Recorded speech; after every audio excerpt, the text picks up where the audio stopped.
Praise lord అండి. మన ప్రభు అయిన యేసుక్రీస్తు వారి యొక్క దివ్యమైన నామంలో మీకు అందరికీ శుభవందనాలు తెలియచేస్తూ ఉన్నాను. నాకు ఈ సమయాన్ని ఇచ్చినటువంటి సేవకులకి ప్రభు పేరు మీద వందనాలు తెలియచేస్తూ మీ మధ్యలో నిలబడడానికి దేవుడిచ్చిన ఈ బాధ్యతకి ప్రభుకి నిండు కృతజ్ఞతాస్తుతులు తెలియచేస్తూ ఉన్నాను. ఈ సమయంలో నేను చెప్పబోయే వాక్య భాగం చిన్న వాక్య భాగం అని అంటాను, కానీ అది ఎప్పుడు కాదు. కానీ టాపిక్ అలాగా ఆలోచన చేస్తే చూడండి, బైబిల్ వాక్యాల్లో చిన్న అంశాన్ని మనం చూద్దాం. అపోస్తుల కార్యాలు 6వ అధ్యాయం. అపోస్తుల కార్యాలు 6వ అధ్యాయంలో 7వ వచనాన్ని ఒకసారి మనం చూద్దాం. 6వ అధ్యాయం 7వ వచనాన్ని. దేవుని వాక్యము ప్రబలమై యెరూషలేములో ఏమైందండి?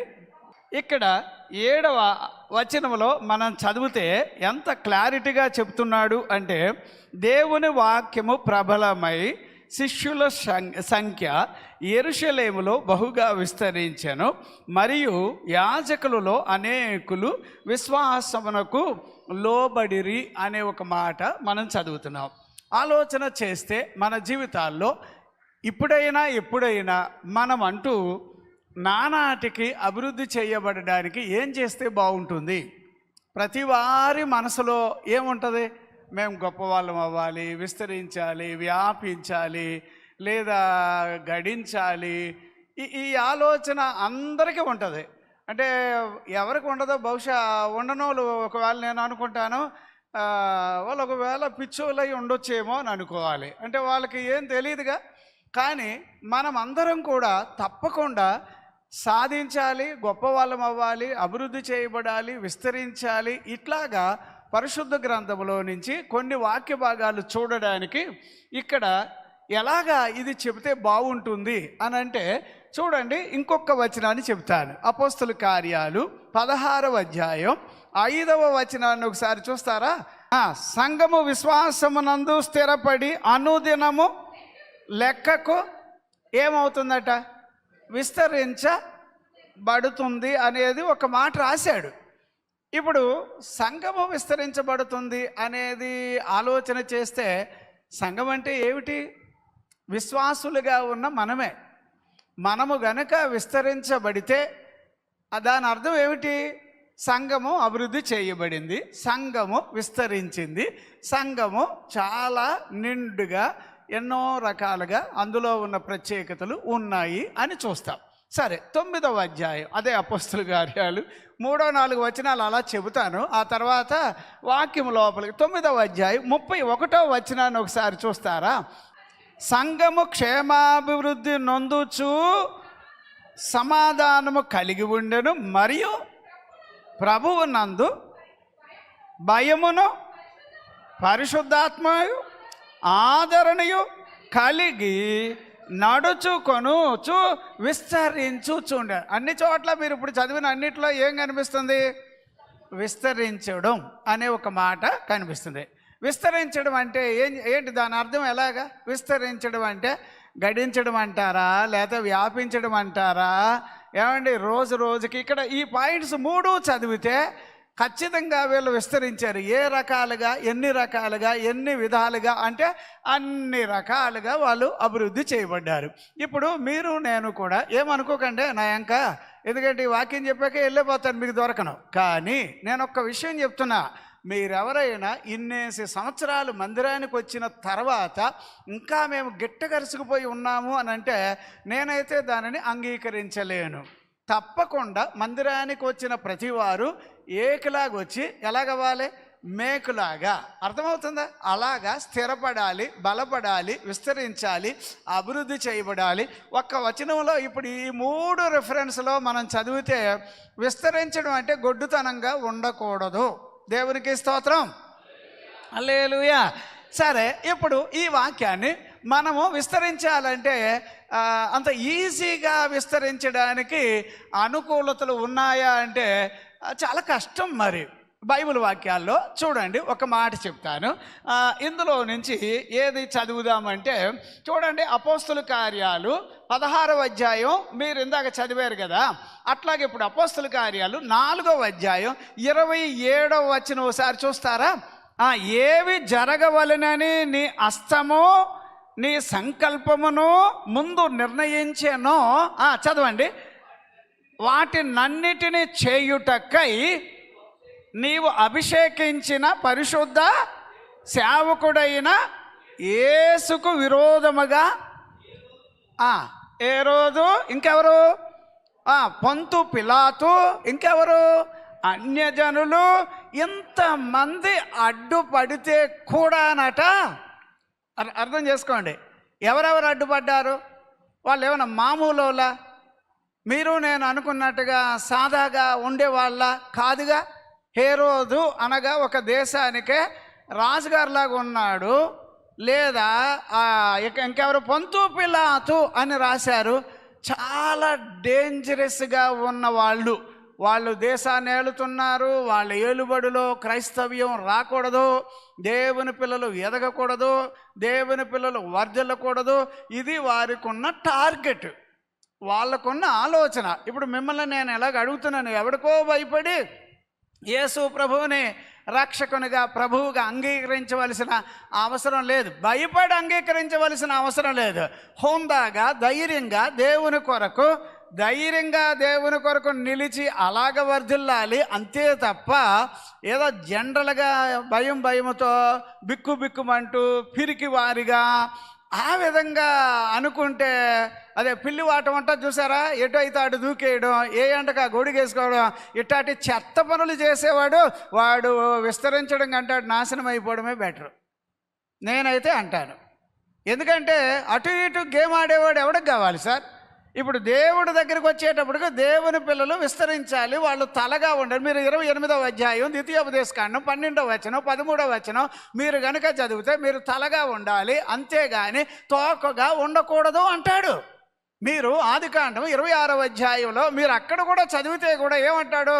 ఏమండి, ఇస్సాకు ఏమండి భయంకరమైన వాళ్ళంతా పోగైపోయి అతడు ఏమాత్రం ఒక బావి తవ్వితే దాన్ని పూడిచేస్తున్నారు, ఇంకో బావి తవ్వితే ఇది మాదంటారు, ఇంకో బావి తవ్వితే ఇది మాదే అంటారు. అన్నీ మావే అని అంటే ఊరు నాయన వీళ్ళతో పడలేకపోతున్నానని ప్రభువుకి చెప్పుకుంటే, లేదు నువ్వు ఉండు, నేను ఉంటున్నా నీ కూడా అని చెప్పి అతడు మళ్ళీ బావి తవ్వారు. చివరికి వాళ్ళంతా ఏమన్నారంటే, అయ్యా మా ఏరియాల వద్ద నువ్వు వెళ్ళిపో దూరంగా అన్నారు. దూరంగా వెళ్ళి మంచి ఎండ ప్రాంతంలో ఏమంటే ఆయన విత్తనాలు వేస్తేనట, కరువు కాలంలోనట విత్తనాలు వేస్తే ఎన్ని రెట్లు పండాయి అని అంటే 26వ అధ్యాయం 12వ వచనం ఆదికాండంలో చదివితే 100 రెట్లు. ఎన్ని రెట్లు అండి? ఎవడెవడు అడ్డొచ్చాడు ఒకసారి లిస్టు మీరు తీసి చూడండి, పేజీలు వివరణ చేస్తే కనుక మామూలు వాళ్ళు అడ్డుపడలే. అబీమెలెకు అనేవాడు, పీకోల్ అనేవాడు, వీళ్ళంతా అడ్డుపడుతుంటే వీళ్ళంతా అడ్డుపడుతున్నారు కాబట్టి నేను ఎదగడం. ఇక మీరు ఆలోచన చేశారు, ఎప్పుడైనా ఆటో వెనకాల ఉంటుంది చూసారా? ఎప్పుడైనా ఏమండి నీ ఏడిపోయి నాకు ఏంటట రాసి ఉంటుంది. అప్పుడప్పుడు బోర్లు చూస్తే ఆటో వెనకాల అలా రాసి ఉంటుంది. కానీ నేను అంటాను, ఎంతమంది మన మీద ఏడిసినా దేవుని తరపున కనుక నువ్వు బ్రతుకుతూ ఉంటే కనుక అన్ని విషయాలంటే మీకు అర్థం చెప్తున్నా, పిల్ల పాపలతో ఎదగడం మంచిదే, కుటుంబంతో ఉండడం మంచిదే, ఏమండి స్థలాలు ఉండడం మంచిదే, పొలాలు ఉండాలి, ఆస్తులు ఉండాలి, ఇంకా నేను చెప్తున్నాను ఇవన్నీ తినే ఆధిక్యత కూడా ఉండాలి. ద్వితీయోపదేశకాండం 8వ అధ్యాయం 18వ వచనంలో చదివితే కనుక ఏమంటాడో తెలుసా? మీరు వాటిని అనుభవించాలి అని అంటే ఆయన నీకు వీలు కలిగించాలట. దేవునికి స్తోత్రం, హల్లెలూయా. మీకు అర్థమవుతుందా? ఇప్పుడు వండుకున్న భోజనం తినాలనగానే అమ్మ వచ్చి అంటది, నువ్వు స్వీట్ తినకూడదు. ఒక్కటే అయిపోయింది, స్వీటు తినకూడదు. మామిడికాయలు కనిపిస్తాయి, అవి తినకూడదు, అవి తినకూడదు. అసలు ఏది తినమని అంటున్నారు? ఆ టేబుల్ ఒకటి తీసి పడైతే గొడవ లేదుగా. ఏమున్నా తినొద్దు చచ్చిపోవాలన్నట్టు అనిపిస్తూ ఉంటుంది. తీరా డాక్టర్ గారి దగ్గరికి వెళ్తే మనం ఏవేవి తింటామో లిస్టు సరదాగా అడుగుతాడు నవ్వుతూ ఇంటూ కొట్టడానికి. ఆఖరికి ఏముండదు అందులో. మరి ఏం తినాలంటే ఏం తినాలి? నీళ్ళు తాగంటాడు, నీళ్ళు తాగాలట. అర్థమవుతుందండి? నేనేమంటానంటే ఇక సామెత ఏదైతే ప్రసంగి 5వ అధ్యాయం అక్కడ మీరు 19వ వచనం ఒకసారి చదువుతారండి. ఏమని అంటున్నాడో ఒకవేళ చదవండి అమ్మా, ఎందుకైనా మంచిది. నేనేమైనా రిఫరెన్స్ తప్పు చెప్పానేమో, చదవండి. ప్రసంగి 5:19 వచనం. దేవుడు ఒకనికి ధన ధాన్యములు సమృద్ధి ఇచ్చి దాని యందు తన భాగము అనుభవించడానికి ఏదమ్మా అన్నపానములు పుచ్చుకోవడానికి, చెప్పండి అమ్మా, కష్టార్జితమందు సంతోషించడానికి ఏది ఏది ఏది కలుగు చేసాడమ్మా? మీరు ఆలోచన చేయండి సార్. నేను దేవుని వాక్యం చెప్తున్నాను, మీకు అంగీకారం అయితే స్వీకరించవచ్చు. ఎప్పుడు చూసినా రూమ్ లోపలికి ఇలాగ అడిగట్టుగా టాబ్లెట్ వేసుకోని చెప్తుంది ఆ టేబుల్ దగ్గర. ఇంకా కొంచెం దూరం వెళ్ళగానే అన్నం తిన్నాకోసారి వేసుకోవాలంటే ఇంకొక అంటే మొత్తం లిస్ట్ ఇలాగ వెళ్తానే ఉంది. నేనేమంటానంటే ఈ బైబిల్ ఎంత గొప్పదంటే, ఒకడు అన్నం తినాలంటే, వాడు అనుభవించాలంటే, వాడు ఏదైనా దానిని పొందుకోవాలంటే అది దేవుని ఆశీర్వాదం అని రాశాడు. దేవునికి స్తోత్రం, హల్లెలూయా. ఇప్పుడు నేను రోగిష్ఠుడిని, ఈ బిల్డప్ కొట్టకండి, నీకు బాగా అలవాటు అయిపోయింది. ఎప్పుడు చూసినా ముఖం అలాగే ఎండిపోయినట్టుగా పెట్టుకుంటే అలాగా ఏ రోజు చూసినా కూడా అదిగో నా అంక చూసి నవ్వుతున్నారు. వీళ్ళకి అనుమానాలు ఎక్కువ. ఏమండి అంటే నేను అంటున్నా బలహీనుడిగానో, ఏమండి తెలుగు బైబిల్లో బలహీనుడు ఏమని అనుకోవాలని ఉందబ్బా బైబిల్లో? ఎవరు చెప్తారు? అనుకోవాలా? అదేంటండి అసలు ఇప్పుడు బలహీనుడు, నేను బలహీనుడు నేను చెప్పుకోవాలి కదండి అంటే, అరే రే బైబిల్ అలా ఒప్పుకోవట్లే. బలహీనుడు ఇప్పుడు ఏమనాలంటే నేను బలవంతుడిని అనాలి. కారణం ఏమిటంటే బలపరిచేవాడు ఇడిగో ఇక్కడ ఉన్నాడు కదా బైబిల్లో. దేవునికి స్తోత్రం, హల్లెలూయా. సరేనా? ఇప్పుడు మీరు అభివృద్ధి చేయబడాలి, మీరు వ్యాపించాలి, మీరు విస్తరించాలి. మీరు నేను అంటాను ఇదిగో ఇస్సాకు గారు అభివృద్ధి అవ్వాడు, విస్తరించాడు అనడానికి ఏ మామూలుగా ఉండే వాతావరణం ఏ లేదు. ఎండ మామూలు ఎండ, కరువా మామూలు కరువా. అలాంటి రోజుల్లో ఏమంటే అభిమేలెకు అటు సైడ్ వచ్చి చూస్తున్నాడు, రే మనం ఎంత ప్రయత్నాలు చేసాం, మన పొలాలేం పండవు, మన ప్రజలకు సరైన తిండి లేదు, వీళ్ళేందిరా అని చెప్పి ఆఖరికి అతని మీద ఆరాధీసి ఎంక్వైరీ చేస్తే లేదు ఇతని వెనకాల ఏమి లేదు, సీక్రెట్ ఒక్కటే ఉంది. అదేంటంటే ఆయనకు దేవుడు తోడుగా ఉన్నాడు అని తెలిసిందట. అప్పుడు దేవుడు తోడుగా ఉంటే నువ్వు పచ్చగా ఉందువుగాక. 52వ కీర్తన 8వ వచనంలో నేను దేవుని మందిరంలో నాటబడిన పచ్చని ఎలాగా పచ్చని ఒలీవ మొక్కలాగా నేను ఉంటాను. మీరు పచ్చగా ఉండాలి, మీరు అభివృద్ధి అవ్వాలి. కొంచెం నా ఎంక చూసి ఎందుకైనా మంచిది నవ్వుతే బాగుంటుంది కదా. ఏమండి నవ్వుతారా? ఒకసారి సీరియస్గా చూడకండి. సీరియస్గా చూస్తే ఈ వాక్యాలు ఏం బురకెక్కం. ఏమండి సీరియస్గా మీరు వినాలని ఏం లేదు, సరదాగా నవ్వుతూ సంతోషంగా మీరు బాగుండడానికి బైబిల్ కోరుకుంటుంది అబ్బా. కాకపోతే మీకు మాట నేను ఇలాగ అన్నాను కదా, ఎవరున్నారు అక్కడ? ఏమండి హేరోదు ఉన్నాడు. హేరోదు అంటే అర్థం ఏమిటో తెలుసా? యావరేజ్గా యేసు ప్రభు ఏమన్నాడంటే హేరోదు అంటే వాడు ఒక నక్క అని అన్నాడు. అంటే ఎట్టాడు హేరోదు అంటే ఎవరు? వాడు నక్క అంటే ఏమంటే నక్క మంచిగా ఉంటుందా? అయ్యి బాబు తగాదాలు పెట్టడంలో ఏమండి అటు ఒకే ఉంటాడు, ఇటు ఒకే ఉంటాడు, ఏళ్ళు మెచ్చుకున్నట్టు ఉంటాడు. అయ్యో వీడు తెగడాడు, అటోళ్ళకి ఇటోళ్ళకి సరి అయిన మనిషిలాగా కనిపిస్తాడు, కానీ ఆడొక నక్క. అప్పుడు వాడి ఉద్దేశం ఏంటంటే మెజారిటీ ఎటుందో అటు వెళ్ళిపోతాడు వాడు. అంతే కదా? మీరు బైబిల్ వాక్యాల్లో యావరేజ్గా చదివితే అవే కనిపిస్తాయి. అయితే ఇలాంటి హేరోదు గాడు ఎప్పుడు చూసినా కూడా మన మీద సీత కన్ను వేస్తాడు. ఏ కన్ను వేస్తాడు? మంచి కళ్ళు ఉండు వాడికి. అందుకే వాడికి ఎలాగైనా గుమ్మడికే కట్టాలి వాడి ముఖానికి. అటు రాక అర్థమవుతుందా? అంత దరిద్రమైనోడు. కానీ మన ప్రాంతానికి శనిగొట్టోళ్ళ తయారయ్యాడు. మరి ఏ రోజంటే ఆడో శనిగొట్టోళ్ళు అటాడే, ఎవరిని పైకి రానవాడు. అమ్మ పెట్టదు అడుగు తిన్నదంట, చూసారా? అట్టాటోడాడు. ఏమంటే ఇలాంటి వాడు ఉన్న రోజులలో ఏమైందో తెలుసా? మీరు పైకి రాకూడదు, మీరు విస్తరించకూడదు, ఇది గొడవ ఇక్కడ. ఇలాంటి సమయాల్లో శిష్యులు ఏం చేశారంటే 26 కంటిన్యూ చేయమ్మా, ఇందాక మీరు చదివారు కదా.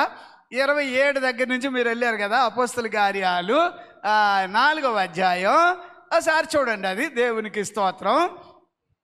4వ అధ్యాయం 27 దగ్గర నుంచి చదవమ్మా. చదువు. ఏది జరగవలనని నీ హస్తము నీ సంకల్పమును ముందు నిర్ణయించెను చేయుటకై నీవు అభిషేకించిన ఏందమ్మా నీ పరిశుద్ధ సేవకుడైన యేసుకు విరోధముగా హేరోదు ఎవరికి విరోధంగా ఉన్నాడు వీడు? ఎవరికి చెప్పాలి? యేసయ్యకి విరోధంగా ఉన్నవాడు ఎవరు అంటే హేరోదు. హేరోదు తర్వాత ఎవరున్నాడు? పొంతు పిలాతు కూడా అడ్డొచ్చాడు. హేరోదు దేనికి అడ్డొచ్చాడు అంటే యేసయ్య కార్యాలు జరగకూడదు. ఇప్పుడు యేసయ్య కార్యాలు జరగాలంటే జరుగుతున్నాయంటే 30దంతులుగా 60దంతులుగా 100 అభివృద్ధి చేయబడడం. కానీ వీడు అడ్డొచ్చాడు, వీడు అడ్డుపడుతున్నాడు. అదిగాక పొంతు పిలాతు అని ఇంకొకడు, వాడుగాక ఏమంటే అదొక మేళం అన్యజనులు వాళ్ళంతా మొత్తం ఎంతమంది అడ్డొచ్చారండి? 3. ఎవరో ఒకరు హేరోదు, 2, 3. వీళ్ళ 3 ఉద్దేశాలు ఏమిటి? మీరేం కాకూడదు, యేసయ్య కార్యాలు జరగకూడదు, విస్తరించకూడదు, వ్యాపించకూడదు. ఏమంటే మరి ఇలాంటప్పుడు శిష్యులు కంగారు పడిపోయి మేము సేవ చేయలేం, మాకు కష్టం, ఇంత బాధ ఉంది ఇక్కడ, అందుచేత ప్రభువా సేవ ఆపేస్తాం అన్నారా? ఏమన్నారు మరి వీళ్ళు? మేము సేవ చేయలేం అన్నారా? అది కూడా అనలేదు. ఇప్పుడు మన వాళ్ళందరికీ ఏంటంటే ఏదో పార్టీ వాడాడు దిగిపోవాలని ఎడుతాం కదా.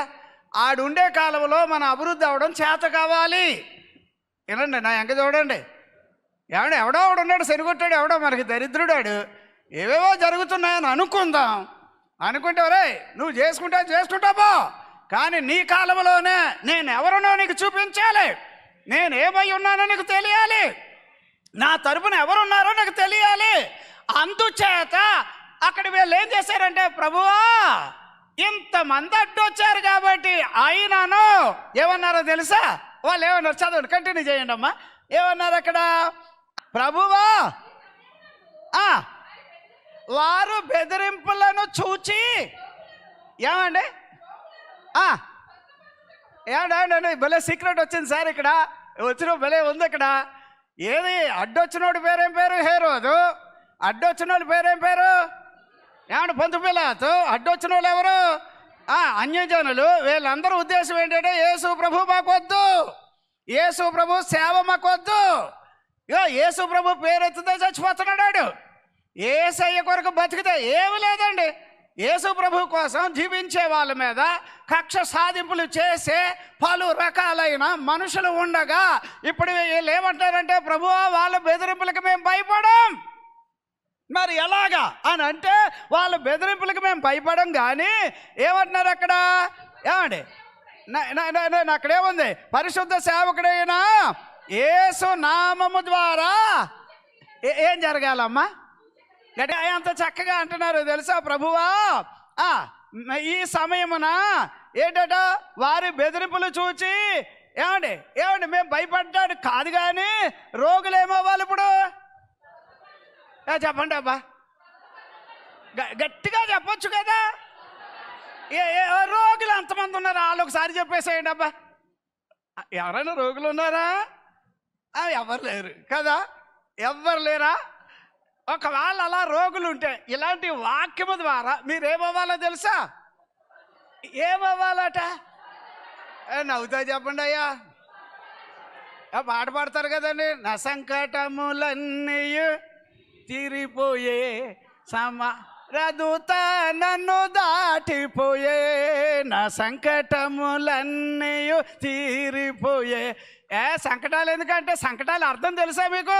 నా రోగములన్నీ తొలగిపోయే సంహారదూత నన్ను దాటిపోయే, గొర్రె పిల్ల ఏంటట విలువైన రక్తముతో మనమందరం కూడా కడుగుపడ్డాం. కాబట్టి ఏమండి మందిరాలకు వచ్చిన మన అందరం కూడా ఏమండి బాగా విస్తరించాలి అంటే ముందు మీరు ఆరోగ్యవంతులు అవ్వాలి. ఏమవ్వాలి చెప్పండి అబ్బా, గట్టిగా చెప్పండి అబ్బా. ఆరోగ్యవంతులు అవ్వాలా వద్దా?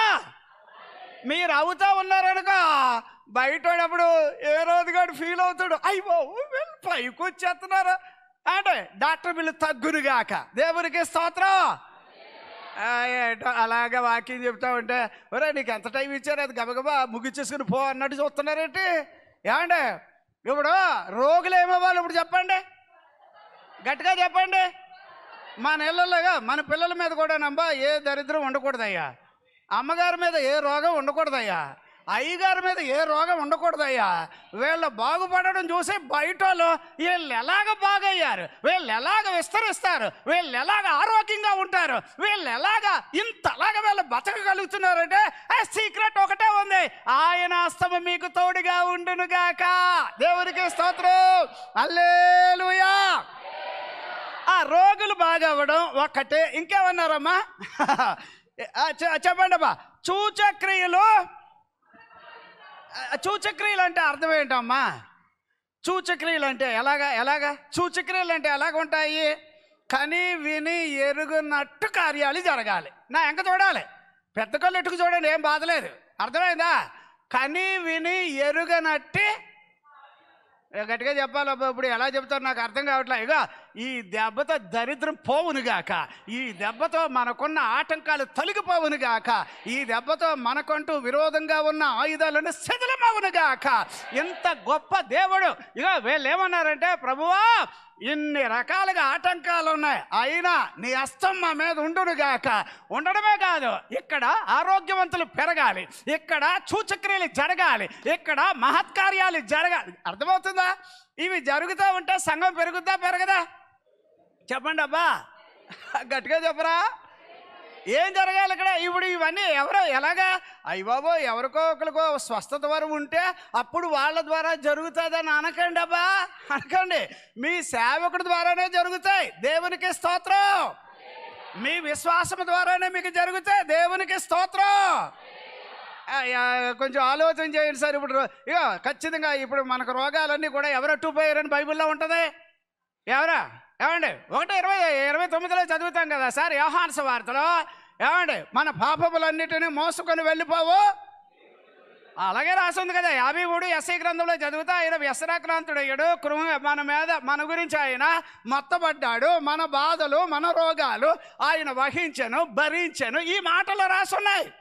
అందుచేత ఇక ఈ సత్యాన్ని గనుక గుర్తుపెడితే ఎవరి దినాల్లోనూ పైకి రావాలి. హేరోదు లాంటి వాళ్ళ మధ్యలో, పొంతు పిలాతు లాంటి వాళ్ళ మధ్యలో, ఇంకెవరబ్బా? మన అన్యజనులు అంటే మన తోబుట్టువులు ఉండొచ్చు, మన బంధువులు ఉండొచ్చు, వాళ్ళ మీదే కోపపడకండి. వాళ్ళ మధ్యలో నువ్వంటూ ప్రత్యేకంగా పైకి రావాలి. దేవునికి స్తోత్రం. ఏమండి రోగిష్ఠులందరూ దేవునికి ఏం చెప్పాలి తెలుసా? ఈ వాక్యాన్ని బట్టి ఏమని చెప్పాలి? చెప్పండి అబ్బా. ప్రభువా నీ పేరుని బట్టి, నీ హస్తాన్ని బట్టి మేము ఎలాగ మారాలి ఇప్పుడు చెప్పండి. మందిరంలో ఆరోగ్యవంతులు పెరగాల, రోగిష్ఠులు పెరగాల? రోగిష్ఠులు వచ్చే కొద్దీ వాళ్ళు ఏమైపోవాలి? ఇక్కడికి వెళ్ళానో లేదా బాగా అయిపోవాలి. ఇక చాలా మందికి ఏముందంటే మందిరానికి వచ్చాక స్థలం కొనుక్కుంటే బాగుంటుంది కదా అంటారు. స్థలం అవన్నీ తర్వాత కానీ ముందు నువ్వు ఆరోగ్యంగా మారబ్బా. నువ్వు ఎలాగ ఉండాలి ఇక్కడ? గట్టిగా చెప్పండి అబ్బా. అమ్మా ఏమైనా సరే నేను చెప్తున్నాను, మీ బిల్లు తగ్గడమే కాకుండా ఏది డాక్టర్ బిల్లు తగ్గిపోవాలి, అది లేకుండా పోవాలి. అది కాకుండా నా కోరిక ఏంటంటే మీరందరూ ఆరోగ్యంగా ఉంటేనే కిటకిటలాడాలి మందిరం ఎలాగ ఉండాలి? కిటకిటలాడాలంటే తెలుసా? ఇసుకెత్తే రాలినట్టు రావాలి. ఇంత ప్లేస్ ఖాళీగా ఉండడానికి మీ వాళ్ళే సేవకుడు నింపడేది. అర్థమవుతుందండి? ఇప్పుడు ఈ ఖాళీ స్థలం నిండాలి అంటే నువ్వేం చేయాలి? ఖచ్చితంగా ఇక్కడేం కావాలి? అద్భుతాలు జరగాల వద్ద. 34:10 నిర్గమాకాండంలో ఏమి రాశాడండి?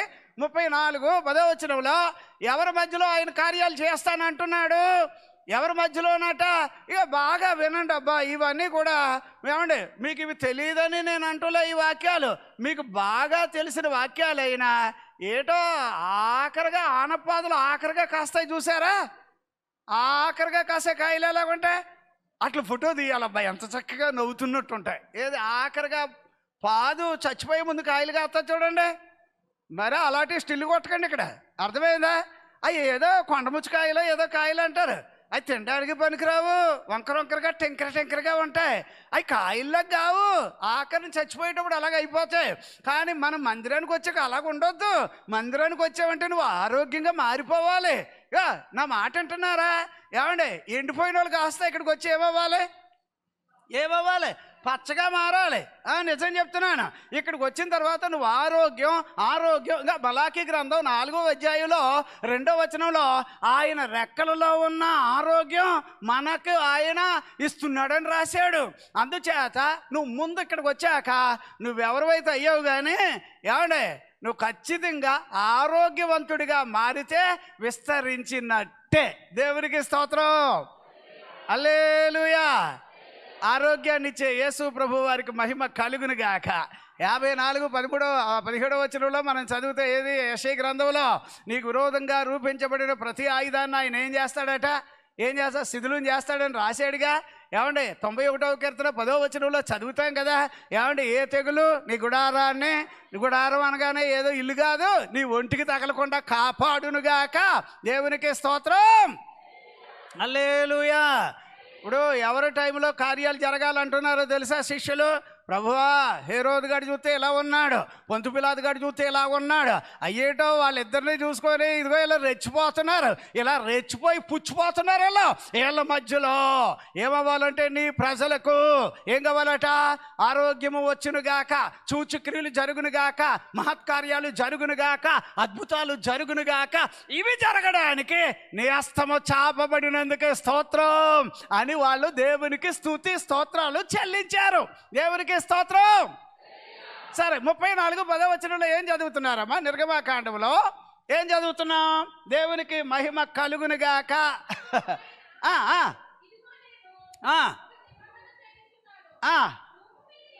అమ్మ, భూమి మీద ఎక్కడైనాను, గట్టిగా చెప్పండి అమ్మా, భూమి మీద ఎక్కడైనాను ఏ జనములోనైనాను ఏటమ్మా చేయబడని అద్భుతాలు ఏమండి నీ ప్రజలందరి ఎదుట ఏమండి చేస్తాను అన్నాడా లేదా? ఎవరి ఎదుట? మా వాళ్ళు ఇప్పుడు అనుకోవాలి, ఎరా ఎలా ఉన్నావురా, హైదరాబాద్ వెళ్ళావు, మరి ఎలాగెళ్ళావు అంటే ఇదో నేను ఒకటి చెప్పనా, నువ్వు దేవుని మందిరానికి వచ్చాక నీ దశ మారాలి. దేవునికి స్తోత్రం. హల్లెలూయా. మొట్టమొదటి మీరేం కావాలట? ఎవరి కాలంలో నువ్వు ఆరోగ్యంగా ఉండాలి? అయ్యో భయపడుతూ ఉంటే అది పెద్ద పెనుబోతంలాగా తయారవుతుంది. ఆడెవడంటే మనల్ని భయపడ్డానికి ఆడుంటును కాక అలాగే ఉండే. రే, నీ కళ్ళ ముందు మేము ఏమవుతావు చూడని చెప్పినట్టుగా దేవుని పిల్లలు పెరగాలి. 30 అంతలుగా 60 అంతలుగా. సార్ వాక్యం అర్థమవుతుందా లేదా? బైబిల్ వాక్యాల్లో మత్తయి సువార్త 2వ అధ్యాయం 1వ వచనం ఒకసారి చదువుతారమ్మా. 1వ వచనం మత్తయి సువార్త 2వ అధ్యాయం ఒకసారి చూడండి. ఏమ్మా రాజైన హేరోదు దినములయందు ఏమండి ఎవరి దినాలని రాశాడు అక్కడ? గట్టిగా చెప్పండి. హేరోదు గడు అంటాడు ఏం మామూలుడు కాదు. ఆడి ప్లాన్ అంతా ఎలాగుందంటే యేసు ప్రభు పుట్టాడంటే ఆడు ఏడు మగమాడు. హేరోదు దినములలో యేసు ప్రభు కొరకు బ్రతికే జ్ఞానులు ఉన్నారు. దేవునికి స్తోత్రం. హల్లెలూయా. యేసు ప్రభు మాకు కావాలి అని వాళ్ళు వెతుకుతా ఉన్నారు. అంటే హేరోదు దినములలో ఆరాధన ఉంది, హేరోదు దినములలో పాటలు ఉన్నాయి. మీరు చదవండి, పరలోకపు దేవదూత వచ్చి పాటలు పాడిన ఆధారాలు ఉన్నాయి. హేరోదు దినములలో ఏంటబ్బా అని అనుకుంటే ఏమండి వాడి పైకి ఏంటంటే మీరు ఎవరో రాజుగారు పుట్టారని అడుగుతున్నారు, అలాగేలాగ అడుగుతున్నాడు. కానీ వాడి లోపలంతా సమాచారం ఏంటంటే నేను ఉండగా ఇంకొకటి రాజు ఏంటి అంటే ఈడే ఇంకా ఎప్పటికీ ఉండిపోవాలని. అలా శనిగొట్టాడు ఒకడు అగ్రపెట్టాల మీద కూర్చున్నాడు అనుకో, అప్పుడు ఎలా ఉంటుంది అనుకుంటున్నారు? ఏమండి ఆడే కూర్చోవాలట జింగుపింగులాగా. అర్థమైంది? ఎవడో ఉన్నాడు చూడండి, ఆడికి లా కూర్చోవాలని అనుకుంటున్నాడు. కానీ ఏ రోజు నీ దినాల్లో యేసు అనే ఆయన అక్కడ పుడతాడు. ఇక నీ దినాల్లో యేసు ప్రభు కోసం బతికే జ్ఞానులు ఉంటారు. ఇప్పుడు యేసయ్య కొరకు ఏమండి ఎవరబ్బా ఎన్నో దేశాల నుంచి, తూర్పు దేశాల నుంచి వారు పరుగులు ఎట్టుకొని దగ్గరగా ఎన్నో సంవత్సరాలు అలాగ వచ్చి వేరే దగ్గరికి వెళ్ళి అడిగితే అయ్యి బాబా నేను ఉండగా రాజు పుట్టాడా ఎక్కడ పుట్టాడు అన్నాడు. ఓ బోల్డ్ మందిని పిలిపించుకొని లెక్కలేసి ఆరాధిస్తే నిజంగా పుట్టాడని తెలిసింది. అప్పుడు ఏమన్నాడంటే నంగిలాగా ఆయన ఎక్కడుంటాడో మీరే గుర్తుపెట్టాలని చేత. ఎంత అమాయకంగా అలాగే ఉన్నారు ఈ కాలంలో ఉండే లీడర్లు, అలాగే ఎడుతున్నారు ఇప్పుడు. అర్థమవుతుంది. చాలామంది అండి ఓటు ఎలక్షన్ వచ్చేటప్పుడు చూడండి, మీ అవసరం నాకు ఎంత ఉందంటే అయ్యో కొత్త కొత్త ప్రమాణాలు చేసేస్తారబ్బా, ఎన్నెన్నో. అయ్యో ఓటు అయ్యాక ఎలక్షన్ అయ్యాక సరదా తీర్చేస్తున్నారు. ఇలాంటి రోజుల్లో ఏ రోజు దినములలో యేసుని వెతికే జ్ఞానులు ఉన్నారు. దేవునికి స్తోత్రం, హల్లెలూయా. సీరియస్గా చూస్తున్నట్టే కనిపిస్తున్నారు. మళ్ళీ చెప్తున్నాను, నవ్వండి, నవ్వుతూ ఉండండి. ఎందుకంటే ఎవరి దినాల్లో మనం యేసు ప్రభు కోసం విస్తరించాలట, కఠినులైన వారి మధ్యలో మూర్ఖులకు ఈ తరము. అదే ఫిలిప్పీయులకు రాసిన పత్రిక 2వ అధ్యాయం 16వ వచనంలో మనం చదివేది అదే. అందుచేత మీరు తలగా ఉండాలని ఉన్న సోంబేరుల్లాగా ఉండకండి, బతకస్తుల్లాగా ఉండకండి. అయ్యి బాబో అని చెప్పి ప్రాణాలు చేత్తో పట్టుకున్నట్టుగా బతకండి. గట్టిగా దేవుని కొరకు బ్రతికేవాడు కావాలి. ఇదిగో మన కోసం దేవుడు అంటున్నాడు కదా, నేను చేస్తా నీ కోసం అద్భుతాలు. ఏం చేస్తాను అంటున్నాడమ్మా? నేను నీ కోసం అద్భుతాలు, ఎవరు మనుషుల మధ్యలోనట ఎన్నడూ జరగని కార్యాలు నీ ప్రజలందరి ఎదుట నేను చేయబోతున్నానని చెప్పి 34:10 నిర్గమాకాండంలో మనం చదువుతున్నాం. దేవునికి స్తోత్రం, హల్లెలూయా, హల్లెలూయా. ఎవరి దినాల్లో మీరు విస్తరించాలి చెప్పండి? ఏమండి, అన్నీ బాగా ఉన్నప్పుడు అయ్యి బాబోయ్ ఈజీగా పెరిగేస్తాం. కష్టాలు ఉన్న మధ్యలో, శ్రమల మధ్యలో అప్పుడు మీరు విస్తరించడానికి ప్రయత్నాలు చెయ్యండి. అంతేగాని ఇది నేను అనుకున్న కరెక్ట్ టైంలో మీరు కనుక విస్తరించడం మొదలెడితే, వ్యాపించడం మొదలెడితే ఎవడూ దీనిని ఆపలేడు. ఎందుకో తెలుసా? ఎట్లాగా ఆయన విస్తరింపజేస్తాడట? అద్భుతాలు చేసి, ఎట్లాగా సూచక్రియలు చేసి, ఎలాగా రోగులు బాగవచ్చు. అప్పుడు మందిరం అంతా కూడా విస్తరించాలా వద్దా? విస్తరించాలంటే ఏం జరగాలి? ఇప్పుడు ఏం జరగాలి చెప్పండి అబ్బా. ఇక్కడ రాసిన పాయింట్ ఏది? ఇక్కడ 4వ అధ్యాయం ఏది? ఆ 27, 28, 29 వచనాల్లో చదివితే అవి చేస్తూ ఉండే దేవుడు అక్కడ చివరిగా ఏమన్నాడబ్బా? అక్కడ అపోస్తలుల కార్యాలు 4వ అధ్యాయం ఏమండి, అందులో మనం చదువుతున్న ఒక మాట ఏం రాశాడు అక్కడ? ఏమండి చదవండి అమ్మా, 30వ వచనం చదవండి అండి. అండి, సూచక్రియలను మహత్కార్యములను చేయుటకును నీ చెయ్యి చాపి ఉండగా ఎలాగుండాలమ్మా? అభివృద్ధి చేయబడేవాళ్ళు, విస్తరించేవాళ్ళు, వ్యాపించేవాళ్ళు పిరుకోలుగా ఉంటే కాదట. వాళ్ళు ధైర్యముగా ఏం చేస్తారట?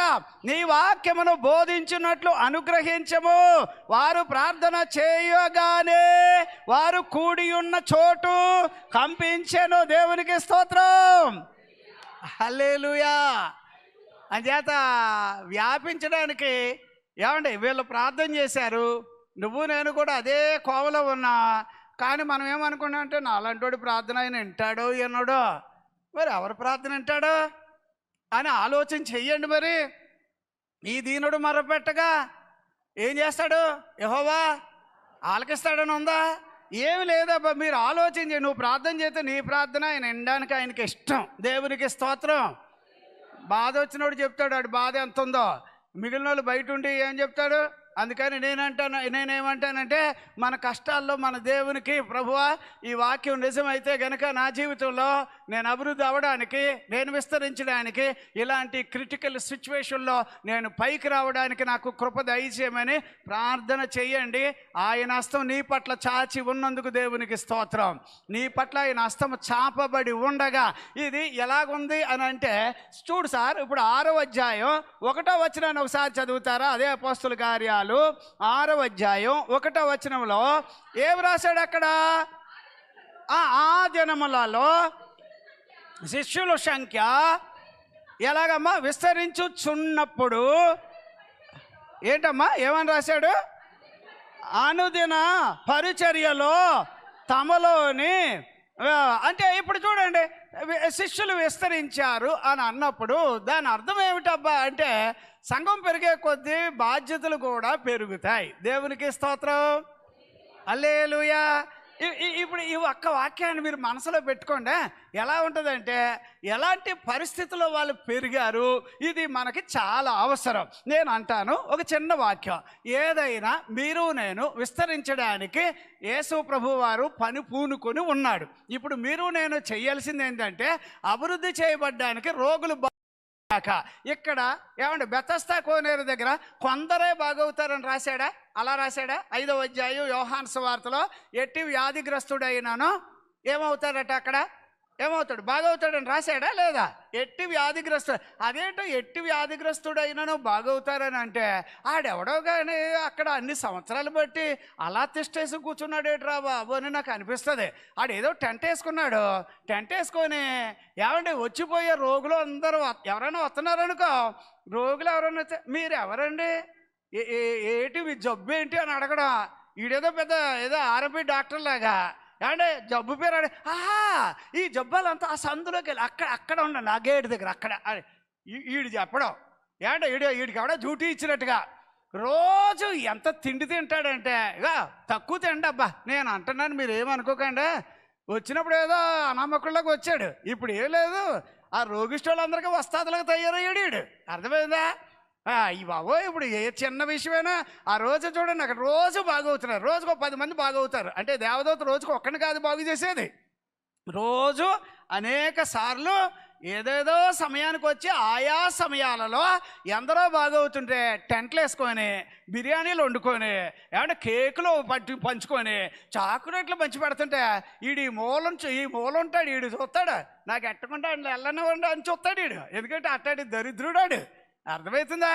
నేను అనుకుంటాను ఇలా మామూలుగా బక్కగా వచ్చినాడు ఇప్పుడు ఎలాగైపోయాడు అంటే, ఎలా చెప్తే బాగుంటుంది, ఆ డబ్ల్యూడబ్ల్యూలో ఉంటారు చూడండి, అలా తయారైపోయాడు మంచి బలంగా. ఏమంటే పరలోకంలో దేవదూతలు మాట్లాడుకుంటున్నారట.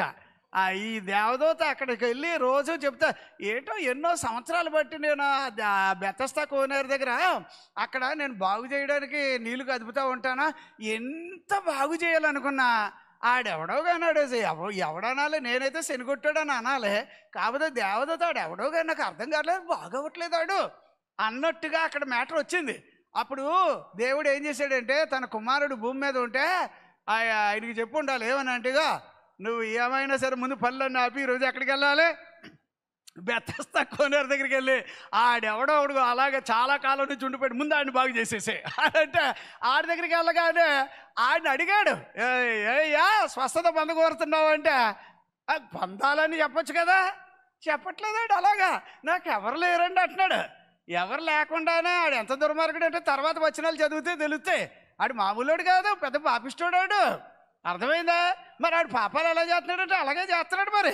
కానీ అలాంటి వాడు ఏమంటే ప్రభు ఏమన్నాడంటే, నీకు స్వస్థత పొందాలంటే ఎవరు లేరా అని వెంటనే వెళ్ళగా అక్కడి నుంచి అని లేచేటోడు నేను పరిపెత్తుకుని కూడా వెళ్ళిపో అన్నాడు. అంతే దెబ్బతోడు ఆ మాట అగ్గిలాగా అడిగి తగిలి ఏమంటే అక్కడ ఉంటే పట్టు పరుపు కాలిపోద్దని చెప్పి చుట్టేసుకొని పట్టుకుపోతున్నాడు దాన్ని. దేవునికి స్తోత్రం. అర్థమైందండి? నేను అంటున్నా, ఆడు అన్ని సంవత్సరాలు కూడా ఇక ఆ గేటు దగ్గర ఈరోజు బాగు చేస్తున్నాడని ఒకవేళ సమాచారం తెలిసినా ఈ గేటు దగ్గర ఉంటాడు, ఇక్కడ ఉంటాడు. అర్థమైందా? దానికి 5 మండపాలు ఉన్నాయి కదా, బాగుపడే మండపం దగ్గర ఆడవాడు వేరే చోట అక్కడక్కడ అలాగ బోల్డ్ సంవత్సరాలు వేస్ట్ చేసుకున్నాడు. కానీ నేనేమంటున్నానంటే, ఇలా మందిరానికి వచ్చాక వాక్యాలు విన్న తర్వాత మీరు ఖచ్చితంగా బాగవ్వాలి. మీరు ఏమవ్వాలట చెప్పండి, మీరు ఎలాగవ్వాలి? ఖచ్చితంగా బాగవ్వాలా వద్దా? బాగవ్వాలి. అప్పుడు మీరు ఏమనుకోవాలి? ఇప్పుడు ప్రభువా నీ వాక్యం మమ్మల్ని ఏమైనా బాగు చేస్తుందంటే 107వ కీర్తన 20వ వచనంలో ఏం రాశాడు కీర్తనలో? ఆయన తన వాక్కును పంపి ఏం చేశాడట? వారిని చెప్పండి అబ్బా, ఆయన తన వాక్కును పంపి ఆ వాక్కు వెళ్ళిందో లేదో అక్కడ వాళ్ళందరూ కూడా ఏమయ్యారట? బాగా అయ్యిరి అని రాశాడు. బాగా అయిపోతారట. బైబిల్ వాక్యాల్లో మత్తయి సువార్త 8వ అధ్యాయం 8వ వచనంలో, ప్రభువా నా దాసుడు బాగవడానికి నువ్వు మాట సెలవిస్తే చాలు, మా దాసుడు బాగైపోతాడని అనగానే అబ్బబ్బా ఎంత సంతోషపడ్డాడు. ఇప్పుడు నేనేమంటానంటే వినండి, ఇక ఎవరైనా వ్యాపించాలన్నా విస్తరించాలన్నా హేరోదు గాడి గురించి బాధపడకండి, పొంతు పిలాతు గాడి గురించి బాధపడకండి, ఎవరెవరో మన మీద ఏడ్చే వాళ్ళు ఉంటారో వారి గురించి బాధపడకండి. నీకంటూ విస్తరించడానికి కావలసింది ఏమిటంటే దేవుని వాక్యం. దేవునికి స్తోత్రం, హల్లెలూయా.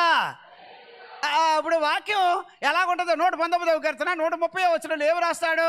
ఆయన వాక్యము వెల్లడి అవగానే ఏమవుతుందట? అక్కడ ఏమంటే చీకటి చీకటి దరిద్రం శాప పోతుంది. దేవునికి స్తోత్రం. హల్లెలూయా. వాక్యం వచ్చిందంటే అక్కడ వెలుగు పుడుతుందట. ఏం పుడుతుంది?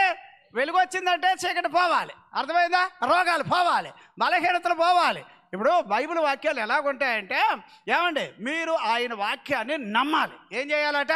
ఏమండి, ఆ వాక్యాన్ని మీరు ఏమండి, ఇప్పుడు దేవుని వాక్యం మన లోపల ఎలా ఉండాలంటే రోమాపత్రిక 10వ అధ్యాయం 8వ వచనంలో దేవుని వాక్యం నీ నోటను అలాగా ఏమండి నీ హృదయంలోనూ దేవుని వాక్యం ఉండాలి అని రాశాడు. హెబ్రీయులకు రాసిన పత్రిక 4వ అధ్యాయం 12వ వచనంలో దేవుని వాక్యం ఎక్కడ ఉండాలట? అది ఎటువంటి ఖడ్గము కంటే బలము గలదై, ఏది ఎటువంటి ఖడ్గము కంటే 2 అంచులు కలిగిన ఖడ్గములాగా అవ్వి అది బలముగా శరీరములో, ప్రాణములో, ఆత్మలో, మూలుగులలో, ఏమండి తలంపులలో, నేను యావరేజ్గా చెప్తున్నాను, నిలువెల్లా దేవుని వాక్యం నీలో ఉన్నప్పుడు రోగాలు పోవాలి, ఆరోగ్యం రావాలి. దేవునికి స్తోత్రం. హల్లెలూయా. రోగాలని మీరు ఆమోదించి అవి ఉండాలి అని అలాగంటున్నారా? ఎవడైనా అన్నాడా ఏంటి? అనకండి అబ్బా అలాగా. ఆ తర్వాత నేను ఎవడో బాగు చేయలేడు. అర్థమైందా? ఆఖరికి నీకు రోజుల దగ్గర పడతాయన్నమాట. రోగం మనిషికి ప్రమాదం, ఆరోగ్యం మనిషికి శ్రేయస్కరంగా ఉండడానికి బైబిల్ గ్రంథం ఆయన వాక్కు ద్వారా, అంతే కదా. మత్తయి సువార్త 4వ అధ్యాయం 4వ వచనంలో మనుషుడు రొట్టె వలన మాత్రము కాదు కానీ దేనివల్ల? దేవుని నోట నుండి వచ్చు ప్రతి మాట వలన జీవిస్తాడని రాశాడు. ద్వితీయోపదేశకాండం 8వ అధ్యాయం 3వ వచనంలో కూడా అవే వాక్యాలు మనం చదువుతాం. అందుచేత నేనేమంటానంటే మీరు విస్తరించాలి. మీరేం కావాలి? అప్పుడు మీ లోపల ఏముండాలి? వాక్యం ఉండాలి. ఏముండాలి చెప్పండి అబ్బా, చెప్పండి అబ్బా. ఇప్పుడు వాక్యం లేని వాళ్ళు ఏడుస్తూ ఉండాలి. వాక్యం లేని వాళ్ళు అలాగా, వాక్యం లేదు వాళ్ళకి. అర్థమైంది? అప్పుడు వాళ్ళు ఎలాగుంటారే? నీలాటోడు కూడా పైకి వచ్చేస్తే నాలోటోడు ఏడవడా మరి? అయ్యో ఇదేటయ్యా ప్రభు, వాడు అసలు మందిరాడికి రాడు, వాడు ఎప్పుడు వాక్య ప్రకారంగా ఉండడు. వాక్యం వచ్చాకే వాడి జీవితాలు బాగా అవుతాయి. అర్థమవుతుందండి? ఏమంటే మనిషి జీవితంలో వాక్యం ఉండాలి. ఇప్పుడు బైబిల్లో చూడు సార్ ఎలా ఉంటుందంటే 5వ అధ్యాయం లూకాసు వార్త 5వ అధ్యాయం ఏమంటే 6వ వచనం ఒకసారి చదువుతారా? లూకాసు వార్త 5వ అధ్యాయం 6వ వచనం ఏం రాశాడు అక్కడ? వారు అలాగు చేసి విస్తారంగా వాళ్ళు చేపలు పట్టారు. అమ్మా ఏంటమ్మా ఎప్పుడమ్మా? వారు అలాగే చేసి విస్తారముగా చేపలు పట్టారు. అప్పుడు ఏమైందట? వలలు అదే ఎట్లాగండి, ఎలాగండి? అక్కడ యాక్చువల్లీ ఆ రోజు రాత్రంతా ప్రయాసపడితే అతనికి ఏమి రాలేదుగా. మరి ఇప్పుడు ఆయనకి అన్ని చేపలు ఎలా వచ్చినాయి అంటే మీరు ఆలోచన చేయండి. ప్రభు అతను చూసి ఏయ్యా కొంచెం లోపలికి వల దోణి నడిపి వల వెయ్యి అన్నాడట. ఆయన ఏమన్నాడంటే, పేతురు గారు అయ్యా నేను రాత్రంతా ప్రయాసపడ్డాను, చేపలు ఎక్కడ పడతాయో నాకు తెలుసు, కానీ మీరు అంటున్నారు, అయినా కూడా సరే మీరు అన్నారని మీ మాట చొప్పున ఏం చేస్తానన్నాడండి? వలేసాక విస్తారంగా చేపలు పడ్డాయని రాశాడా, తక్కువ పడ్డాయా? తెలుగు బైబిల్ ఏమి రాశాడు? వాళ్ళ ఏమైందట? ఇక మీకు తెలుసా పేతురు గారికి ఏమంటే ఆయన చిన్నప్పటి నుంచి చేపలు పట్టేవాడు అనుకుంటా. ఇప్పుడు ఈ చేపలు పట్టేవాడికి ఇలాంటివి చెప్తే ఈయన వచ్చాడు పెద్ద చెప్తాడు, నేను అందులో పుట్టి పెరిగాను. ఎందులో? సముద్రంలో వలయడం, బోట్లు పట్టుకెళ్ళడం, రాత్రి పగలు జాగారం చేయడం, ఏది ఆ సముద్రంలో మాకొచ్చి ఎలా చెప్తాడు ఏంట్రా బాబు ఈయనంటే? ఏం లేదయ్యా, నీ అనుభవాలు ఏసై ముందు పనికిరావు. నువ్వు విస్తరించాలంటే ఇప్పుడు నోరు మూసుకొని ఆయన ఏం చెప్పాడు అది చేయడమే మనకు మంచిది. దేవునికి స్తోత్రం. అర్థమైంది? సీరియస్గా చూడకండి. ఎందుకంటే ఇప్పుడు పేతురు గారు ఒక్క పాయింట్లో లూకాసు వార్త 5లో కనిపించాడు. అలా కనబడగా ఈ పేతురు గారిని ఆయన జీవితం అంతా కూడానండి చేపలు పట్టేవాడని బాగా చెప్తాడు కదా. చూద్దాం అని ఒకరోజు ఎవరో ఆయన దగ్గరికి వచ్చారు. మీ సారు డబ్బులు కట్టా ట్యాక్స్ కట్టడా అని అడిగారు. అడగగానే పేతురు గారు ఇంక చూశాడు. పేతురు నువ్వు ఓ పని చేయి, నువ్వు నీ దగ్గర కూడా డబ్బులు లేవని నాకు తెలుసు, కానీ నువ్వు ఓ పని చేయి, వెళ్ళి ఏం చేయి ఇప్పుడు గేలం వేయ్యా, గేలం వేసాక నీకేంటయి చేప, ఆ చేప దొరకగానే దాని నోట్లో నీకు నాకు సరిపోయే డబ్బులు ఉంటాయి అన్నాడు. అన్నాడా? ఎవరు నమ్ముతారా మాట? నేను రెఫరెన్స్ అమ్మంటే ఇచ్చేస్తాను, నాకు అదేం బాధలేదు. అప్పుడు ఈయన ఏమనుకున్నాడంటే, అదేంటి చేప నోట్లో డబ్బులు ఉంటాయా, అందులో ఈయనకి నాకు ఉంటాయా? ఇగో ఈ మాట చెప్పేటప్పుడు కొన్ని వేల మంది అది ఎలా నమ్మాలో. ఇప్పుడు పేతురు గారి ఆలోచన ఏంటంటే, సరే చూద్దాం, మొదట చేప అన్నాడు కదా, వలయగానే ఫస్ట్ నీకు అదే గాలవేయగానే ముందు నీకు చేప దొరుకుద్ది, దాన్ని పట్టుకురా, దాంట్లో డబ్బులు ఉంటాయి, నీకు నాకు సరిపోతాయని అనగానే ఖచ్చితంగా ఎంతమంది తన కూడా ఎల్లుంటారంటే ఎంతోమంది వెళ్ళారు. ఇప్పుడు ఈయన అదేదో గాలం వేస్తున్నాడు, వేసాక ఖచ్చితంగా ఈయన ఆలోచన ఏంటంటే ఇందులో డబ్బులు ఉండకూడదు.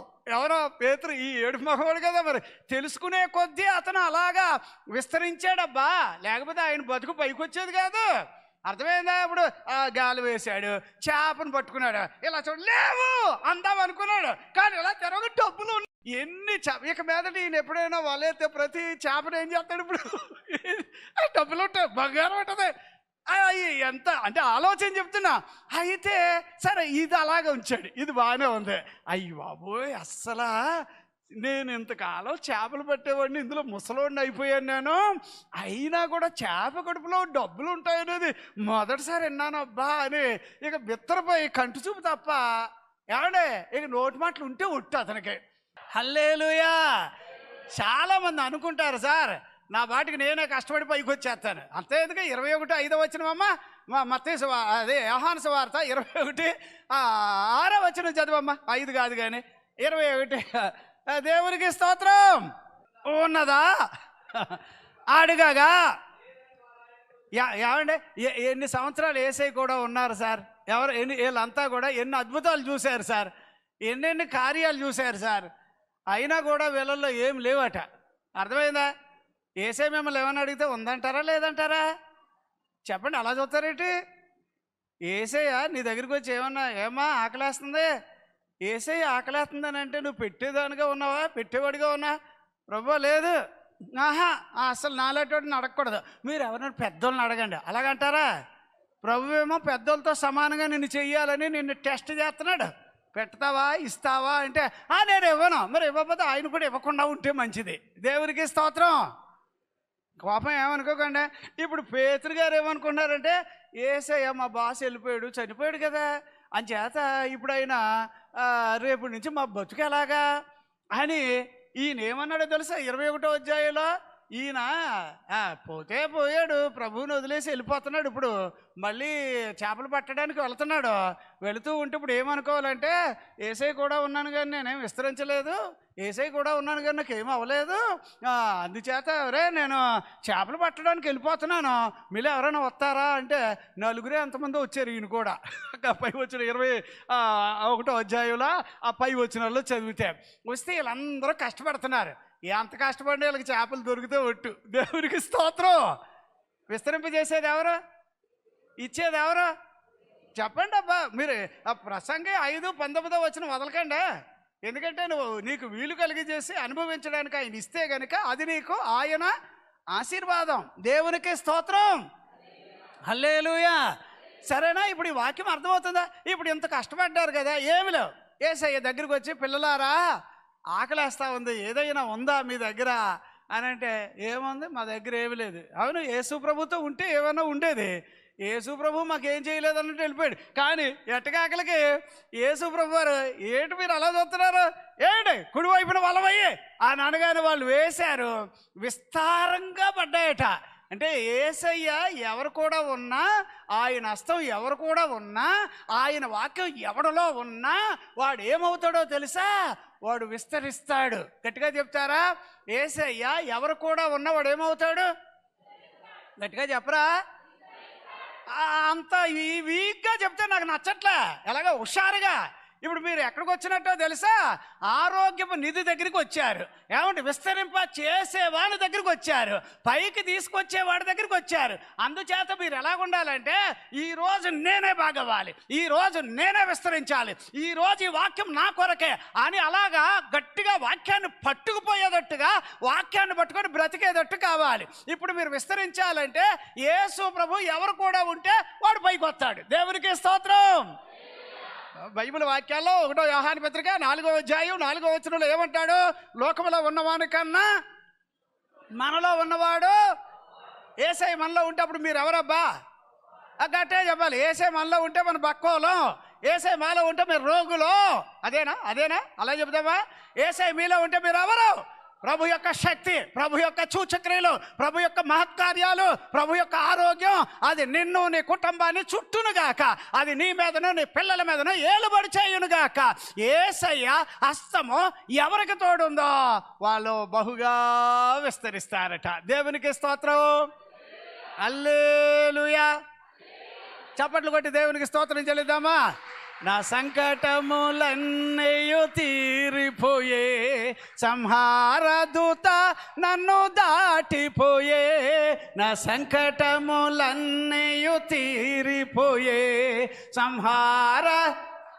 అర్థమైంది. మీరు ఎలా పాడుతున్నారు నాకు అర్థమైంది.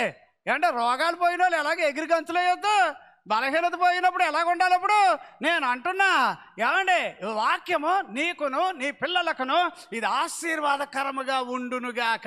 దేవునికి స్తోత్రం. హల్లెలూయా. ఎప్పుడు మనం వర్ధిల్లుతాం, ఎప్పుడు మనం విస్తరిస్తాం, ఎప్పుడు మనము వ్యాపిస్తాం, ఎప్పుడబ్బా మనం ప్రబలింపబడేది అంటే, యేసు ప్రభు వాక్యాలు ఎవరిలో ఉంటే ఆ వాక్యము వలన వాళ్ళు ప్రబలింపబడతారు. అందుచేత మీరు వాక్యాలు బాగా కంఠస్థం చెయ్యాలి. మేము బైబిల్ కళాశాలలో చదివేటప్పుడు ఒక టీచర్ గారు ఉండేవాడు.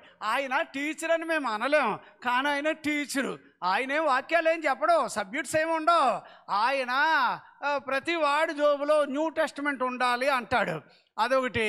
ఆ బైబిల్ పెట్టుకున్నాక ఆయన ఖాళీ ఉన్నప్పుడు అప్పుడప్పుడు వాక్యాలు ఇచ్చేస్తాడు. ఈ వాక్యం నువ్వు కంటదా పెట్టాలి, ఈ వాక్యం కంటదా పెట్టాలి, లిస్ట్ ఇచ్చేస్తాడు. కాకపోతే ఆయన ఎప్పుడైనా వచ్చి అడుగుతాడు. అర్థమైందా? అది ఆయన ఇష్టం. ఆ క్లాస్తో పని లేదు అక్కడికి. ఇప్పుడు సపోజ్ ఇప్పుడు మాకు ఇష్టాగోష్ఠి మీటింగ్ అని ఉంటుంది. అంటే ఆ రోజు ఒక్క స్టూడెంట్కి ఒక 600-700 రూపాయలు ఖరీదైన భోజనం పెడతారు. చూడు సార్ ఎలాగుంటుందో. అప్పుడు మేము టై కట్టుకుంటాం, సూట్ వేసుకుంటాం, మంచి బెల్ట్ పెట్టుకుంటాం, మంచి లెవెల్గా వస్తాం, టిప్ టాప్గా వస్తాం. వచ్చి మేము ఇప్పుడు అక్కడ తినడానికి ఆ రోజు ఇష్టాగోష్ఠిలో స్టూడెంట్స్ అంతానేమో ఏమంటే అఫీషియల్గా ఉంటారు, టీచర్స్ అందరూనేమో ఏమంటే మామూలుగా వాళ్ళు నీళ్ళు అందించడం, భోజనం ఎంత కావాలంటే అంత పెట్టడం, ఇలాంటివి చేస్తారు.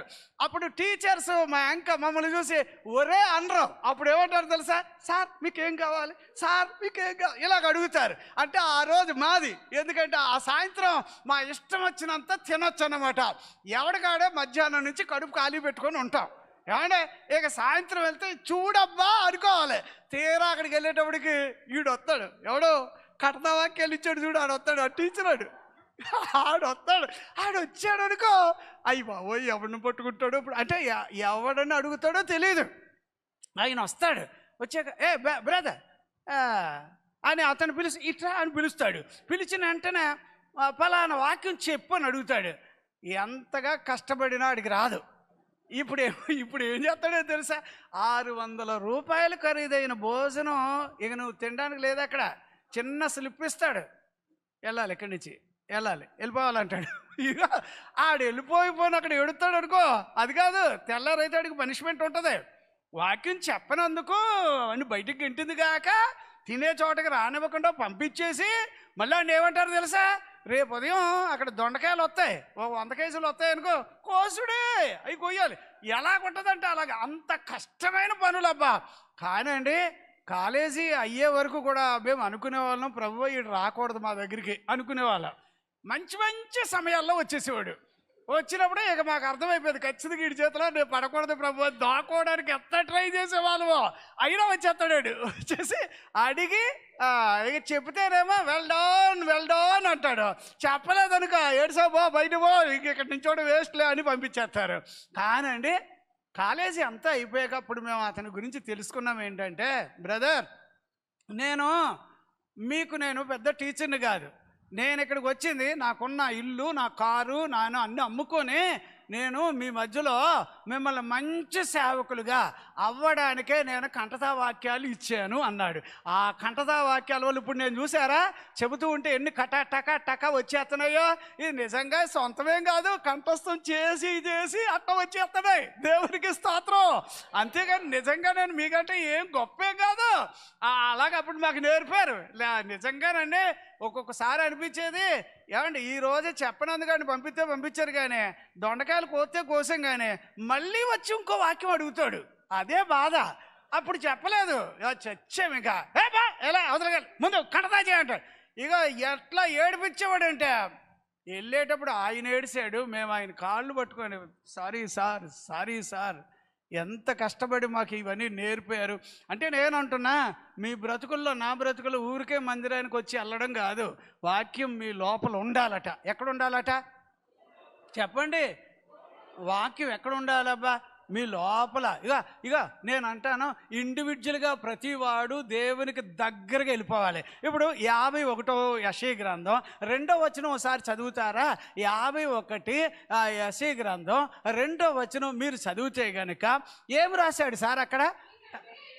మీ తండ్రి అయినా అండి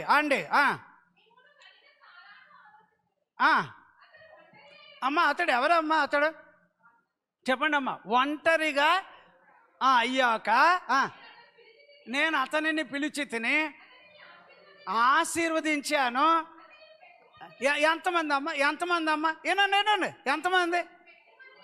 గట్టిగా చెప్పండి సార్.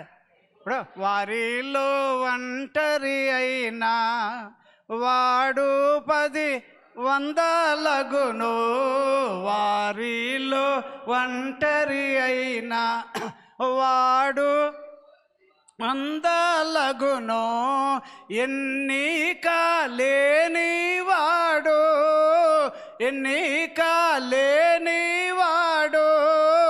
బలమైనటి జనమగును,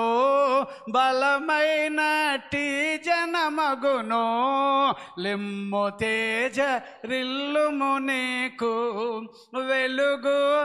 అమ్మ ఈ వాక్యం మీకు అర్థమవుతుందా? ఎవరిని పిలిచాడట? ఎవరినమ్మా? ఏమీ లేనోడిని పిలిచాడట. ఒంటరని రాయలేదా?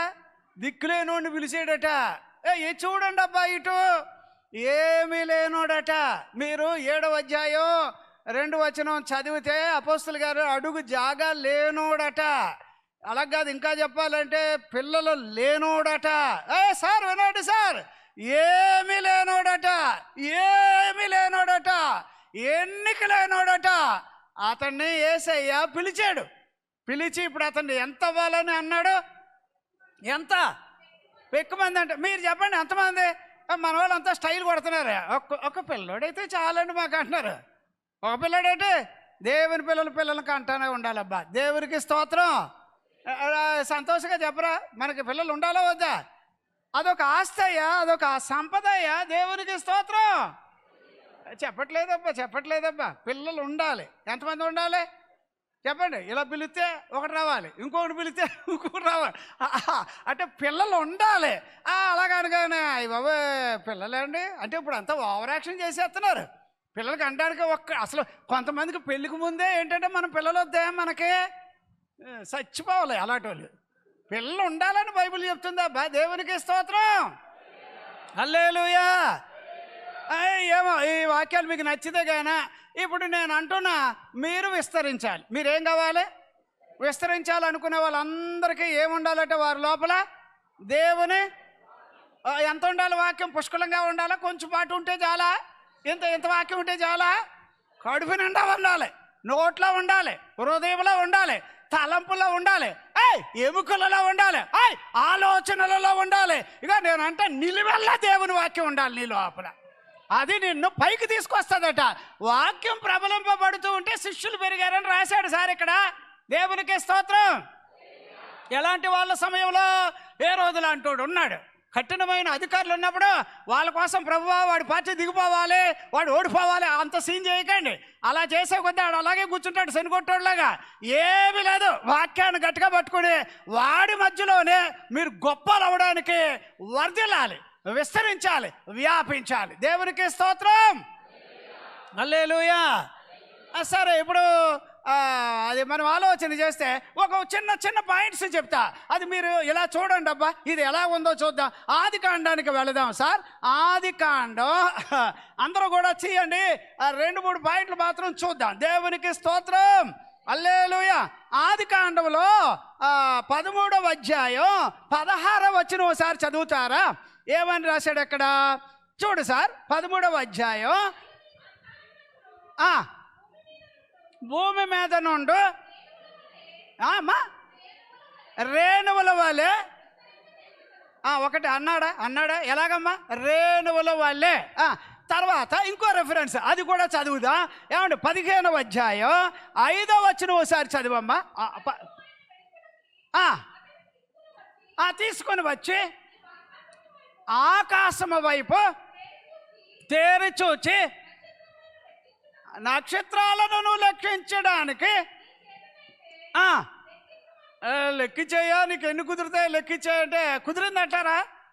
లెక్కించలేదు. కానీ ఆయనకి ఏమన్నాడు? నీ సంతానం ఆకాశ నక్షత్రాలలాగా చేసేస్తాను అన్నాడా? రేణువులలాగా చేస్తాను అన్నాడా? అంటే విస్తరించాలంటే నేను చెప్తున్నా. సార్ ఏమీ లేనాడు ప్రభు మాట వినేసి వెళ్ళిపోతున్నాడు. ఏది అబ్రహాం గారిని పిలిచారు, దేవుడు పిలిచాడు అని అనగానే అబ్రహాం ఏమన్నా క్రైస్తవుడు ఏం కాదు, అబ్రహాం ఏమి యూదుడు కాదు. వినండి సార్, గట్టిగా వినండి. అతడు ఏమి విగ్రహారాధికుడు అని రాశాడు. దెయ్యాల్ని దేవతల్ని తయారు చేసి ఏది వర్షాకాలంతో రకంగా బొమ్మలు తయారు చేసేవాడు. ఏట్రా బాబు ఈ టైంలో ఎలాగున్నాయంటే పొడుగుంటూ ముక్కు ఎట్టేవాడు అండి వర్షాకాలం వచ్చేటప్పటికి. అదేంటి సార్ అలాగా అంత పెద్ద ముక్కు పెట్టారంటే అలాగే ఉంటుంది, ఈ నెలలో అలాగే ఉంటాడట. అదేదో విచిత్రం అబ్బా. మీరు 24 వచనం చదవాలి. వీళ్ళు బాబు అంతే, ఈయన అంతే. కావిడిలోని ఆ ఎదరంతా అన్ని బొమ్మలు పెట్టేసుకొని ఇష్టమైన కలర్లు వేసి ఇటు కలర్లు వేసి దేవుళ్ళని నమ్మేవాడు. ఆ దేవుడు నిజమైన దేవుళ్ళు కాదని తెలుసు. వీళ్ళ ఇంట్లో తయారయ్యే వాటిని ఏమనేవాడు? దేవుళ్ళు అనేవాడు. మరి ఇప్పుడు ఈ దేవుడి గురించి ఏదైనా చెప్పాలి కదా, సుత్తి ఏదో చెప్పడానికి ఈ నెలలో ఇలా ఉంటాడు, వచ్చే నెలలో ఇంత చెవులు పెద్దగా ఉంటాయి, ఆ తర్వాత చేతులు కూరచగా ఉంటాయి. ఇది ఈ దరిద్రంగా ప్లాన్లు, ఎలాంటి ప్లాన్లు ఇలా వేసి తిరుగుతూ ఉన్నాడు. కానీ ఏ దేవుడు ఇతనికి ఇలా కనబడలే. ఇప్పుడు మహిమ కలిగిన దేవుడిని రాశాడు సార్. 7వ అధ్యాయం 5వ వచనంలో చదువుతాం. లేదు అపోస్తుల కార్యాలు. మహిమ కలిగిన దేవుడు అబ్రహాముకి దర్శనమైతే ఇప్పుడు అబ్రహాం గారిని పట్టుకొని, సార్ ఇన్ని రోజులు మీరు దేవుళ్ళని ఎన్నో సంవత్సరాలు ఆ బొమ్మని ఈ బొమ్మని ఎన్నో బొమ్మల్ని తయారు చేసి అమ్మారు కదా, రంగులేసి అమ్మారు కదా, మరి ఇప్పుడు నీకు కనిపించిన ఈ దేవుడు ఎలా ఉంటాడో చిత్రం అయ్యి ఓ పిక్చర్ తయారు చేయి అంటే ఈయన వాళ్ళు కాదు, ఈయన బాబు వాళ్ళు కూడా కాదు. అర్థమైందా? ఏ దేవుడు కనిపించాడు? నిజమైన దేవుడు. బైబిల్ వాక్యాల్లో 1 యోహాను 5:20లో యేసుప్రభు ఎవరో తెలుసా? నిజమైన దేవుడు. నేను అంటున్నా యేసయ్యే కనిపించాడు. యోహాను సువార్త 8. ఏమంటే మీరు బైబిల్లో ఇలాంటివి చూస్తే కనుక మనకు అర్థమయ్యేది. 56 దగ్గర నుంచి చదివితే కనుక ఏమంటే మహిమ కలిగిన దేవుడు యేసయ్యే ప్రత్యక్షమయ్యాడు. దేవునికే స్తోత్రం. అప్పుడు యేసయ్య కనిపించాక నిన్ను ఏం చేయాలనుకుంటున్నానో తెలుసా అని చెప్పి ఇక ఎలాగా ఇసుక రేణువుల్లాగా నీ పిల్లలు నీ సంతతి అన్నాడు. తర్వాత ఏమన్నాడు? ఆకాశ నక్షత్రాలు అన్నాడు కదా. ఆ 15వ వచనంలో అదే కదా మనం చదివాం. అయితే నేను అంటున్నా ఇంకొక వచనాన్ని చూద్దాం, అది కూడా ఎలాగుందో చూద్దాం. ఇది 17వ అధ్యాయం 2వ వచనం ఒకసారి చూడమ్మా. ఏది? ఆది కాండమే అండి. ఎంతమ్మా? ఇక ఇందాక ఇసుక రేణువులు పాయింట్ గుర్తుపట్టండి. తర్వాత ఏం పెట్టాలి? ఇప్పుడు నక్షత్రాలని అది కూడా గుర్తుపట్టండి. ఇప్పుడు ఎలాగమ్మా? అత్యధికంగా ఈ పాయింట్లకి నెరవేర్పు ఎక్కడుందో అవి కూడా ఉన్నాయి బైబిల్లో. కాకపోతే ఇంకొక వాక్యం చదువుదాం. ఇది చూడమ్మా. 22:17 వచనం ఒకసారి చదువు. 22:17 వచనాన్ని. నేను నిన్ను ఆశీర్వదించి ఎలాగమ్మా ఆకాశ నక్షత్రాల్లాగా సముద్ర తీరమందలి ఇసుకలాగా, రేణువులు వేరే, ఇసుక వేరే, నక్షత్రాలు వేరే, అత్యధికముగా ధూళి, ఆ మాట కూడా రాశాడు ఇక్కడ. కానబ్బా నేను అంటున్నా, సార్ వినండి, ఇప్పుడు ఇశ్రాయేలీలు లెక్కెట్టాలంటే కుదురుతుందా? అదేనా మన హైదరాబాద్ అంత ఉంటుంది అంతే, అంతకన్నా ఎక్కువ. మొత్తం ఇశ్రాయేలీలు లెక్కేయండి, ఈజీగా లెక్కెట్టేయచ్చు. మరి ఇక్కడ ఇలా రాశాడేంటి? ఇసుక రేణువుల్లాగా, ధూళిలాగా, దుమ్ములాగా, ఇది ఆకాశ నక్షత్రాల్లాగా, సముద్రం దగ్గర ఉన్న ఇదైతే ఇసుక లాగా. అప్పుడు నేను అంటాను, బహుశా ఈ మాటలు వచ్చేటప్పటికి ధర్మశాస్త్రం లేదు. ఏనండి, ఏమనుకోకండి, అప్పటికి తోరా అనే గ్రంథం లేదు. ఎందుకంటే నా దగ్గర అలాంటి అన్ని కలెక్షన్ చేస్తాను. మీ హానోకు గారిని కూడా భలే మెచ్చేసుకోవాలి. ఆయన దగ్గర నేను చాలా పుస్తకాలు చూశాను, చాలా గ్రంథాలు చూశాను. కష్టపడతాడనేది నాకు సంతోషం. నేను ఎప్పుడు బాబుతో నేను ఒకటే అంటాను, నానా బాగా చదవాలి బైబిల్తోటే. ఎప్పుడు ఇదే మన జీవితం, ఇదే. కష్టపడతాడు. ఆయన దగ్గర ఏదో నాలాటోడికి చూపించాడు అనుకోండి, 2-3 బీరువాలు పైన చూశాను. కానీ నేను ఒకటి అంటున్నా, ఇప్పుడు ఈ మాటలు వచ్చినప్పుడు అబ్రహాము గారికి ఏమి లేదప్పుడు, అప్పుడైనా యూదుడు కాదు, అర్థమైంది. అప్పుడు ఇశ్రాయేలీలు లేరు. అప్పుడు ఎవరు లేరు అప్పుడు అంటే ఈ వాగ్దానం ఎవరికంటే నువ్వు నమ్మినా నమ్మకపోయినా ఇశ్రాయేలీలకని నేను ఒప్పుకోను, నీకు నాకే. అర్థమైతే కనుక దేవునికి స్తోత్రం. ఆకాశ నక్షత్రాలు అంటే సార్ ఇప్పుడు క్రైస్తవులను లెక్కేయమనండి, ఎవడి వల్ల అవ్వట్లే, అందుకే ఏడుతున్నాడు. ఏ రోజులు అంటాడు ఏడవట్లేదా ఇప్పుడు? పిలాతులు అంటాడు ఏడవట్లేదా ఇప్పుడు? చెప్పరేటండి, వాడు ఏడుపు వచ్చేసి అలా బెదిరించేద్దాం. ఇలా ఒరే నువ్వు కాదు కదా, నీ బాబు వల్ల కూడా కాదు, బెదిరించుతావేమో కానీ దేవుడు చెయ్యెత్తాడబ్బా. మనుషులు పెరగాలి, క్రైస్తవులు ఏమవ్వాలట చెప్పండి అబ్బా, పెరగాలి, విస్తరించాలి. ఇప్పుడు బాప్తీసాలు ఎక్కువ ఉండాలి, ఇప్పుడు మారు మనసు జరగాలి. యేసు ప్రభు ఉన్నాడు. హేరోదు దినములలో ఉన్నప్పుడే ప్రజలందరికీ శుభవర్తమానం ఏమిటంటే దావీదు పట్టణంలో ఒక ఆయన పుట్టాడు, ఆయన వలన ప్రజలందరికీ రక్షణ అని మత్తయి సువార్త 1:21 వచనంలో మనం చదువుతాం. దేవునికి స్తోత్రం. హల్లెలూయా, హల్లెలూయా. ఎవడెవడో బెదిరిస్తూ ఉంటారు, ఆ బెదిరింపుల మధ్యలోనే మనం బాగా పెరగాలి. దేవునికి స్తోత్రం. ఆడికి కళ్ళుకి ఏం అర్థం కాదు, కంటి చూపు తప్ప. అవునరా, నువ్వు అలాగ ఉండాలి, కానీ మేము పెరుగుతాం. దేవునికి స్తోత్రం.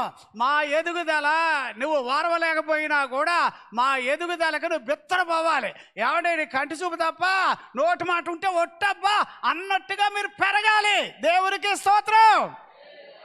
ఎవరైనా క్రైస్తవులు అంటే మీకు అలాగ కనిపిస్తున్నామని అంతలాగా ముఖం వేరుగా పెట్టావో మర్యాద ఉండదు, జాగ్రత్త.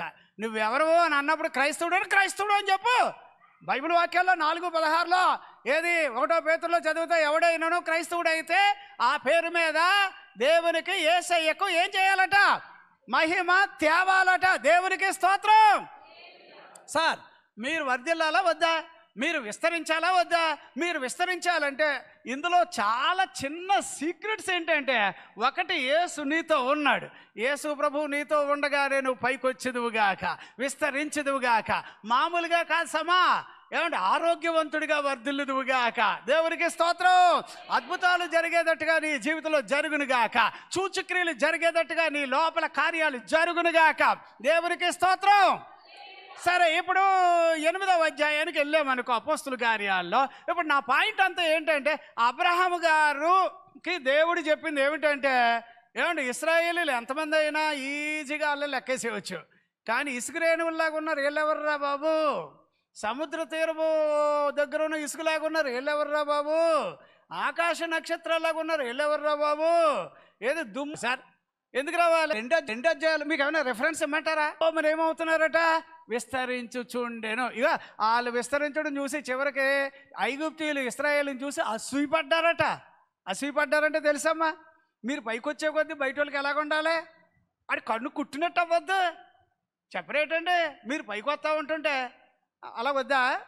మీరు మాత్రం ఎప్పుడు దరిద్రులు కానీ ఇళ్లలో పని చేసుకునేటట్టుగా అలాగ ఉంటారా? పైకి రారా? ఏటో వెంకాల చూస్తారేటబ్బా, మీరు తలగా ఉండరా? మన బంధువులు ఆడు మనకు సాయం చేస్తాడు, పెద్దనాన్న చేస్తాడు, చిన్ననాన్న వాళ్ళు ఎప్పుడూ చేయరు. నీకు చేసేవాడు పైనుండి ఎవరు చేయాలమ్మా? 120 గంటల్లో చదివేది అదే, యెహోవా వలననే మనకేం రావాలి? సంతోషంగా ఉన్నవాళ్ళు దేవునికి స్తోత్రం చెల్లిస్తారా? ఏమండి, హేరోదు ముందు నువ్వేం కావాలి? విస్తరించాలా వద్దా? ఫరో ముందు మీరేం కావాలి? విస్తరించాలా వద్దా? ఇంకెవరు? అంత్యోకయ్య ఆడ ఎదురుగుండా అంతే కదా. పొంతు పిలాతు ముందు మీరేం కావాలి? వర్ధిల్లాలా వద్దా? దేవునికి స్తోత్రం చెప్పరా మీరు వర్ధిల్లాలా వద్దా? అలాగే అన్యజనులు ఏడుతున్నారు మన మీద, ఏడుతూనే ఉండే వాళ్ళ మధ్యలో మీరేం కావాలి? తలగా మారాలా వద్దా? విస్తరించాలా వద్దా? ఇప్పుడు మీ పిల్లల మీద ఇక అమ్మా నేను చెప్తున్నాను, బైబిల్ వాక్యం ఇలా చెప్తుంది కదా. సరే 16:5 వచనం ఒకసారి చదువుతారమ్మా. అదే ఏది? అపోస్తల కార్యాలు ఒకసారి చదవండి అమ్మా. దేవునికి స్తోత్రం. ఒక్కసారి ఆ వచనం చదవండి. 16వ అధ్యాయం అపోస్తల కార్యాలు. నేను ఎక్కువ రెఫరెన్స్ ఏం చెప్పలేదు, మీరు ఏదో నా ఇంకా కంగారు పడి చూడాల్సిన అవసరం ఏం లేదు. దేవునికి స్తోత్రం. చదవండి. అనుదినము ఎలా ఉన్నారంటమ్మా వాళ్ళు? లెక్కకు అలాగ వాళ్ళంతా కూడా పెరుగుతూనే వచ్చారనేది అనుదినము. ఎన్ని దినాలమ్మా?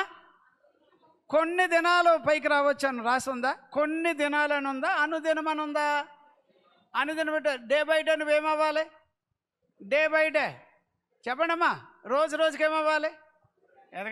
ఎదగాల వద్దా? పైకి రావాలా వద్దా? రోజుకి ఏంట్రా బాబు ఏదో అనుకున్నాం కానీ రోజుకి పైకి వచ్చేస్తున్నారంటే, ఫరో గడు అడ్డుపడ్డాడు, హేరోదు గడు అడ్డుపడ్డాడు, పొంతు పిలాతు గడు అడ్డుపడ్డాడు, అన్యజనులు అడ్డుపడ్డారు. అయినా కూడా సార్ ఇక మనం పైకి రావడానికి యేసయ్యే కారణం. ఎవడిలో ఆయన మాటలు ఉంటాయో వాడు పైకి వస్తాడట, ఎవడు కూడా యేసయ్య ఉంటాడో వాడు పైకి వస్తాడట, ఎవరు ప్రార్థనా పరులుగా ఉంటారో వాళ్ళు పైకి వస్తారట. మీ సేవకులు ఉన్నారు చూసారా, ఆయన దగ్గర ఎక్కువగా ఎవరో వేరే వాళ్ళు వచ్చి మోకాలు వేసి అంతసేపు చేయలేరు. ఎందుకో దేవుడు ఆయనకి ఇచ్చిన భాగ్యం. అనేకుల కొరకు ఆయన ప్రార్థన చేసే ఓ మంచి, నేను అనుకుంటే ఆయన ప్రార్థన వీరుడే మన అయ్యగారు సేవకులు. అందుకని నేనేమంటానంటే ఈ వచనాలు చదివితే కనుక ఏమండి, ఇందులో నుంచి నేను ఇంకా కొన్ని వచనాలు చెప్తాను. 11:21 వచనం చదివమ్మా.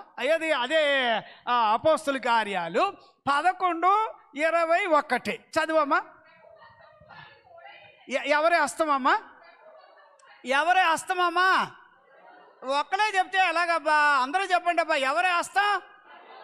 ప్రభు హస్తం వారికి తోడై ఉండను గనుక. ఎంతమంది అమ్మా? ఎంతమంది? కొంతమంది అని రాశాడా, అనేకులని రాశాడా? ఇప్పుడు రోజు మీరు పైకి రావాలా వద్దా? ఏదో ఈ నెలలో నేను పైకి వస్తే చాలు, ఎందుకంటే ఎలాగో కష్టపడి వాక్యం చెప్పాడు కదా, అందుచేత ఈ నెలకు మాత్రం నేను పైకి అలాగే నేను అందుకోసం చెప్పలే, నువ్వు రోజు పైకి రావాలని వాక్యం చెప్తున్నా. దేవునికి స్తోత్రం. సంతోషంగా ఉంటే చెప్పయ్యా, పైకి రావాలయ్యా. మీరు మీ పిల్లలతో పైకి రావాలి, రోజు పైకి రావాలయ్యా. ఏమంటే చిల్లు సంచులో వేసినట్టుగా మనకు ధనం ఉండకూడదు, కష్టపడింది తినేటట్టుగా దేవుడు చెయ్యునుగాక. ఏమంటే అక్కడ 19వ వచనం కూడా చదివమ్మా. అదే ఇందాక చదివారు కదా, అదే అధ్యాయంలో 11-19 వచనం అపోస్తల కార్యాలు. చదవండి. ఏమంటే ఇప్పుడు వీళ్ళు ఎలాగంటే శ్రమలు వచ్చినాయి, అయినా కూడా వీళ్ళు వెళ్ళి ఏం చేశారో తెలుసా? యేసు ప్రభువుని గురించే బోధించారట. ఎవరి గురించి బోధించారట చెప్పండి అమ్మా. ఇప్పుడు నేనేమంటానంటే, నేను పైకి రావడానికి నా లోపల నాకు ముఖ్యంగా నా కుటుంబానికి ఎవరు కావాలబ్బా అంటే యేసయ్య ఒక్కడే కావాలి. ఎవరు కావాలి? నేను పైకి రావాలంటే, నేను విస్తరించాలంటే నాకు ఎవరు రావాలి? యేసయ్య ఒక్కడే. ఎంతమంది ఉన్నా నేను పైకి రాను, ఎవరుంటే పైకి వస్తాను?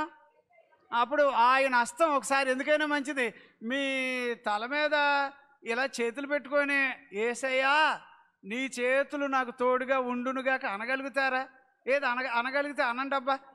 యేసయ్యా నీ హస్తము నీ బాహువు నీ చేతులు నా మీద ఉండునుగాక, నా మీదే ఉండునుగాక. నేను విస్తరించడానికి కారణం నీ చేతులే. చెప్పండి అబ్బా, ఏం బాధపడకండి. నేను విస్తరించడానికి కారణం నీ చేతులే. నేను ఆరోగ్యంగా ఉండడానికి కారణం నీ చేతులే. నాకు రోగం పోవడానికి కారణం నీ చేతులే.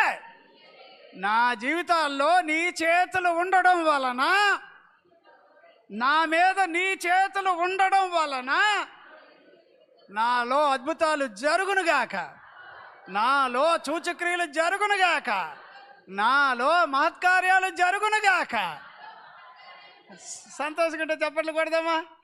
యేసయ్యా నీ చేతులు, యేసయ్యా నీ చేతులు, యేసయ్యా నీ చేతులు నా మీదను నా పిల్లల మీదను ఉండునుగాక. దేవునికి స్తోత్రం. అనుదినము మీరేం కావాలమ్మా? అనుదినం 9వ అధ్యాయం మళ్ళీ 31 అయిపోయింది. నేను ఆపేస్తా, ఎలాగైనా ఇంకా అలాగే చూస్తున్నారు ఎప్పుడు ఆపుతాడు అని కదా. 9:31 సార్. ఏదమ్మా? ప్రభువు నందు చెప్పండి అమ్మా. భయమును పరిశుద్ధాత్మ. చూడండి అమ్మా, అక్కడ ఎంత చక్కగా రాశాడో తెలుసా? అక్కడ ఎట్లా రాశాడు? అక్కడ చాలా చక్కటి వాక్యం కదా, మనం అది మర్చిపోవడానికి వీలు లేదు. దేవునికి స్తోత్రం. హల్లెలూయా. 9వ అధ్యాయం 31వ వచనంలో చాలా క్లియర్గా చెప్తున్నాడు. మరియు ప్రభువు నందు భయమును పరిశుద్ధాత్మ ఆదరణయు కలిగి నడుచుకొనుచు. ఎలాగమ్మా? అప్పుడు నువ్వు అభివృద్ధి అవ్వడానికి ఇంకో ఛానల్ ఏంటంటే పరిశుద్ధాత్ముడు నీ మీద ఉండునుగాక. ఎవరు ఉండాలి? ఇక్కడ అదే రాశాడు. ఎవరు ఉండాలి? పరిశుద్ధాత్ముడికి ఒక్కడికే తెలుసు మనం ఎలా పైకి రావాలో ఆయనకి తెలుసు, మనం ఎలా విస్తరించాలో ఆయనకి తెలుసు. పరిశుద్ధాత్ముడు ఇప్పుడు బైబిల్లో యోవేలు గ్రంథం అమ్మ మనం చదువుతాం, 2వ అధ్యాయం 28లో చదువుతాం కదా. ఏమని చదువుతాం? అంచె దినముల యందు అందరి మీద ఏముండాలి? అప్పుడు అమ్మ ఇప్పుడు మన పిల్లల మీద దేవుని ఆత్మ ఉండాలి. ఏముండాలి చెప్పండి? ఇక మీ మీద కూడా ఏముండాలి? ఏది మీ మీద పరిశుద్ధాత్ముడు ఉంటే సీరియళ్ళన్నీ చూసేస్తూ ఉంటారా? కొంతమంది నా దగ్గర పేపర్ కట్ ఉంది. ఆ పేపర్ కట్ ఏంటంటే ఆ అమ్మగారు సీరియల్ ముందు నుంచి పేర్లు వచ్చి దగ్గర నుంచి చూడడం ఆవిడకి ఇష్టం.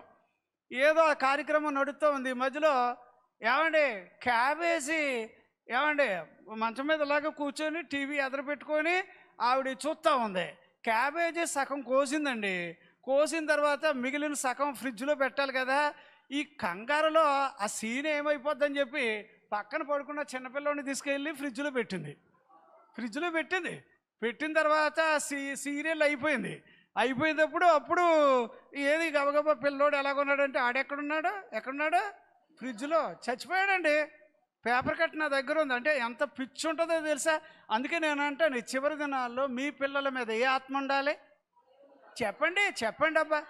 అయ్యి బాబా, అసలు పిల్లల మీద కాదు, ముందు నీ మీద ఉండునుగాక. ఎవరి మీద? పడుకున్నారా అంటే రాత్రులు ఈ మధ్యకాలంలో ఎవడో పడుకోవట్లేదు. ఎందుకంటే టీవీ ప్రోగ్రాంలో అదేదో సెల్ ఫోను అది చంపేస్తుంది చివరికి. ఏమంటే అది నేను పరలోకానికి కూడా తీసుకెళ్ళదేమో. అది ఒకటి పెట్టుకో ఆత్మాను దాని ఇంకా కళ్ళు త్వరగా పోవునుగాక. ఏటో మరి అంటే నేను అంటున్నా, ఇక చివరి దినాల్లో మన పిల్లల మీద మన మీద ఏముండాలట? నేను ఈ వాక్యాన్ని ముగించేస్తాను, ఎందుకంటే మీరు విస్తరించాలనే టాపికే ఎవరి దినాలు అనడానికి ముఖ్యం. మీరు విస్తరించడానికి దేవుని భయం ఉండునుగాక. ఏ భయం ఉండాలట? నేను రాశారు కదా, 9:31 చదివింది అదే కదా అపోస్తల కార్యాల్లో. ఏ భయం ఉండాలి? దేవుని భయం ఉంటే అప్పుడు ఏమండి ఇప్పుడు మనం ఆలోచన చేద్దాం. ఇలాగనగానే ఈ టీవీ ఫోన్ పట్టుకొని బతికే వాళ్ళందరికీ నా మీద కోపం రాదా? అయ్యగారికి చెప్పండి రేపటి నుంచి నన్ను రావద్దని చెప్పేసేదట్టు. ఏం పర్లేదబ్బా, అబ్బా బోల్డ్ చోట్ల వాక్యం వినేవాళ్ళు బోల్డ్ మంది ఉన్నారు. కానీ నేను ఒకటే చెప్తున్నా, నా ప్రభు భయం నీ మీద ఉంటే నువ్వు వర్ధులతో విస్తరిస్తావు. అదే పాయింట్ రాశాడు ఇక్కడ. ఆయన భయం, ఆయన ఆత్మ మీతో ఉంటే మీరేమవుతారట చెప్తారా? ఇప్పుడు మీరు విస్తరించాలంటే దేవుని వాక్యం మీలో ఉండాలి, యేసయ్య మీ తరపున ఉండాలి, యేసయ్య హస్తం మీ మీద ఉండాలి. 4వది ఏంటట? దేవుని భయం ఉండాలి. 5వది ఏంటంట? పరిశుద్ధ ఆత్ముడు మన మీద ఉండునుగాక, మనలో ఉండునుగాక, మన కూడా ఉండునుగాక. పరిశుద్ధ ఆత్ముడు మన కూడా ఉంటే మనం ఎలాగ ఉండాలో ఏం చెయ్యాలో ఆ టయానికి ఆయన మనతో చెబుతూ ఉంటాడు. దేవునికి స్తోత్రం. దేవుడి వాక్యాన్ని మన వినికిడిలో దీవించి ఆశీర్వదించునుగాక. Amen. Praise the Lord. Hallelujah. Praise the Lord. దేవుని యొక్క కృప, ఆయనలో మనం విస్తరిస్తాం, మనం అభివృద్ధి చేయబడతాం, మనం వ్యాప్తి చెందుతాం. ఈ పనంతా ఆయన చెయ్యాలి. నువ్వంటూ చేయాల్సింది చిన్న పని ఏంటంటే ప్రార్థన చేస్తూ ఉండాలి. దినము మీరేం కావాలి? ప్రతిరోజు ఏం కావాలట? అనుదినము ఏం కావాలట? వర్ధిల్లాలి. దేవుడి వాక్యాన్ని దీవించునుగాక. ఆమేన్. Praise the Lord. ప్రార్థన చేద్దాం. పరిశుద్ధుడైనటువంటి మా మంచి యేసు ప్రభువా, వర్తమాన భూత భవిష్యత్ కాలములో ఉండువాడును సర్వాధికారి అయిన మా మంచి యేసు ప్రభువా, వేల్పులలో నీ వంటి వాడెవరు? పరిశుద్ధతను బట్టి మీరు మహనీయుడు, స్తుతి కీర్తనలను బట్టి మీరు పూజ్యనీయుడు. ఏ కాలమందైనను ఎప్పుడైనను నిన్ను ప్రేమించే వారి దగ్గరికి వచ్చి వారితో నువ్వు ఉంటానని 14వ అధ్యాయం 23వ వచనం యోహాను సువార్తలో మేము చదువుతాం. అలాగే 57 యెషయా గ్రంథంలో అక్కడ మేము చదువుతూ ఉంటాం. 15వ వచనంలో అయ్యా మహాగణుడు మహోన్నతుడు నిత్య నివాసి అయినను విరిగి నలిగినటువంటి వాళ్ళు ఎవరున్నారా అని చూచి వారి దగ్గరకు వచ్చి వారితో నివాసం ఉంటానని సెలవిచ్చాం. అందుచేత నీ గొప్ప హస్తం మాకు తోడుగా ఉండునుగాక. మా కూడానే మీరు ఉన్నారనడానికి మేము ఆరోగ్యంగా ఉండడం, మా కూడానే మీరు ఉన్నారని అనడానికి మాలో జరుగుతున్న అద్భుతాలు విస్తరించబడడం, వ్యాపించబడడం, ఏమంటే సూచక్రియలు జరగడం, ఇవన్నీ కూడా ఒక కారణమైనందుకే వందనాలు. ఈరోజు వాక్యము విన్న ప్రతి బిడ్డ జీవితంలో ఈ వాక్యం అనేక రెట్లుగా వారిలో పని చేయాలి. ఆమేన్ అనువాడు వారిలో పని చేస్తారని యేసు నామమున వినయపూర్వకంగా అడుగుచూ ఈ ప్రార్థన మీకు సమర్పిస్తూ ఉన్నాము తండ్రి. ఆమేన్. ఆమేన్.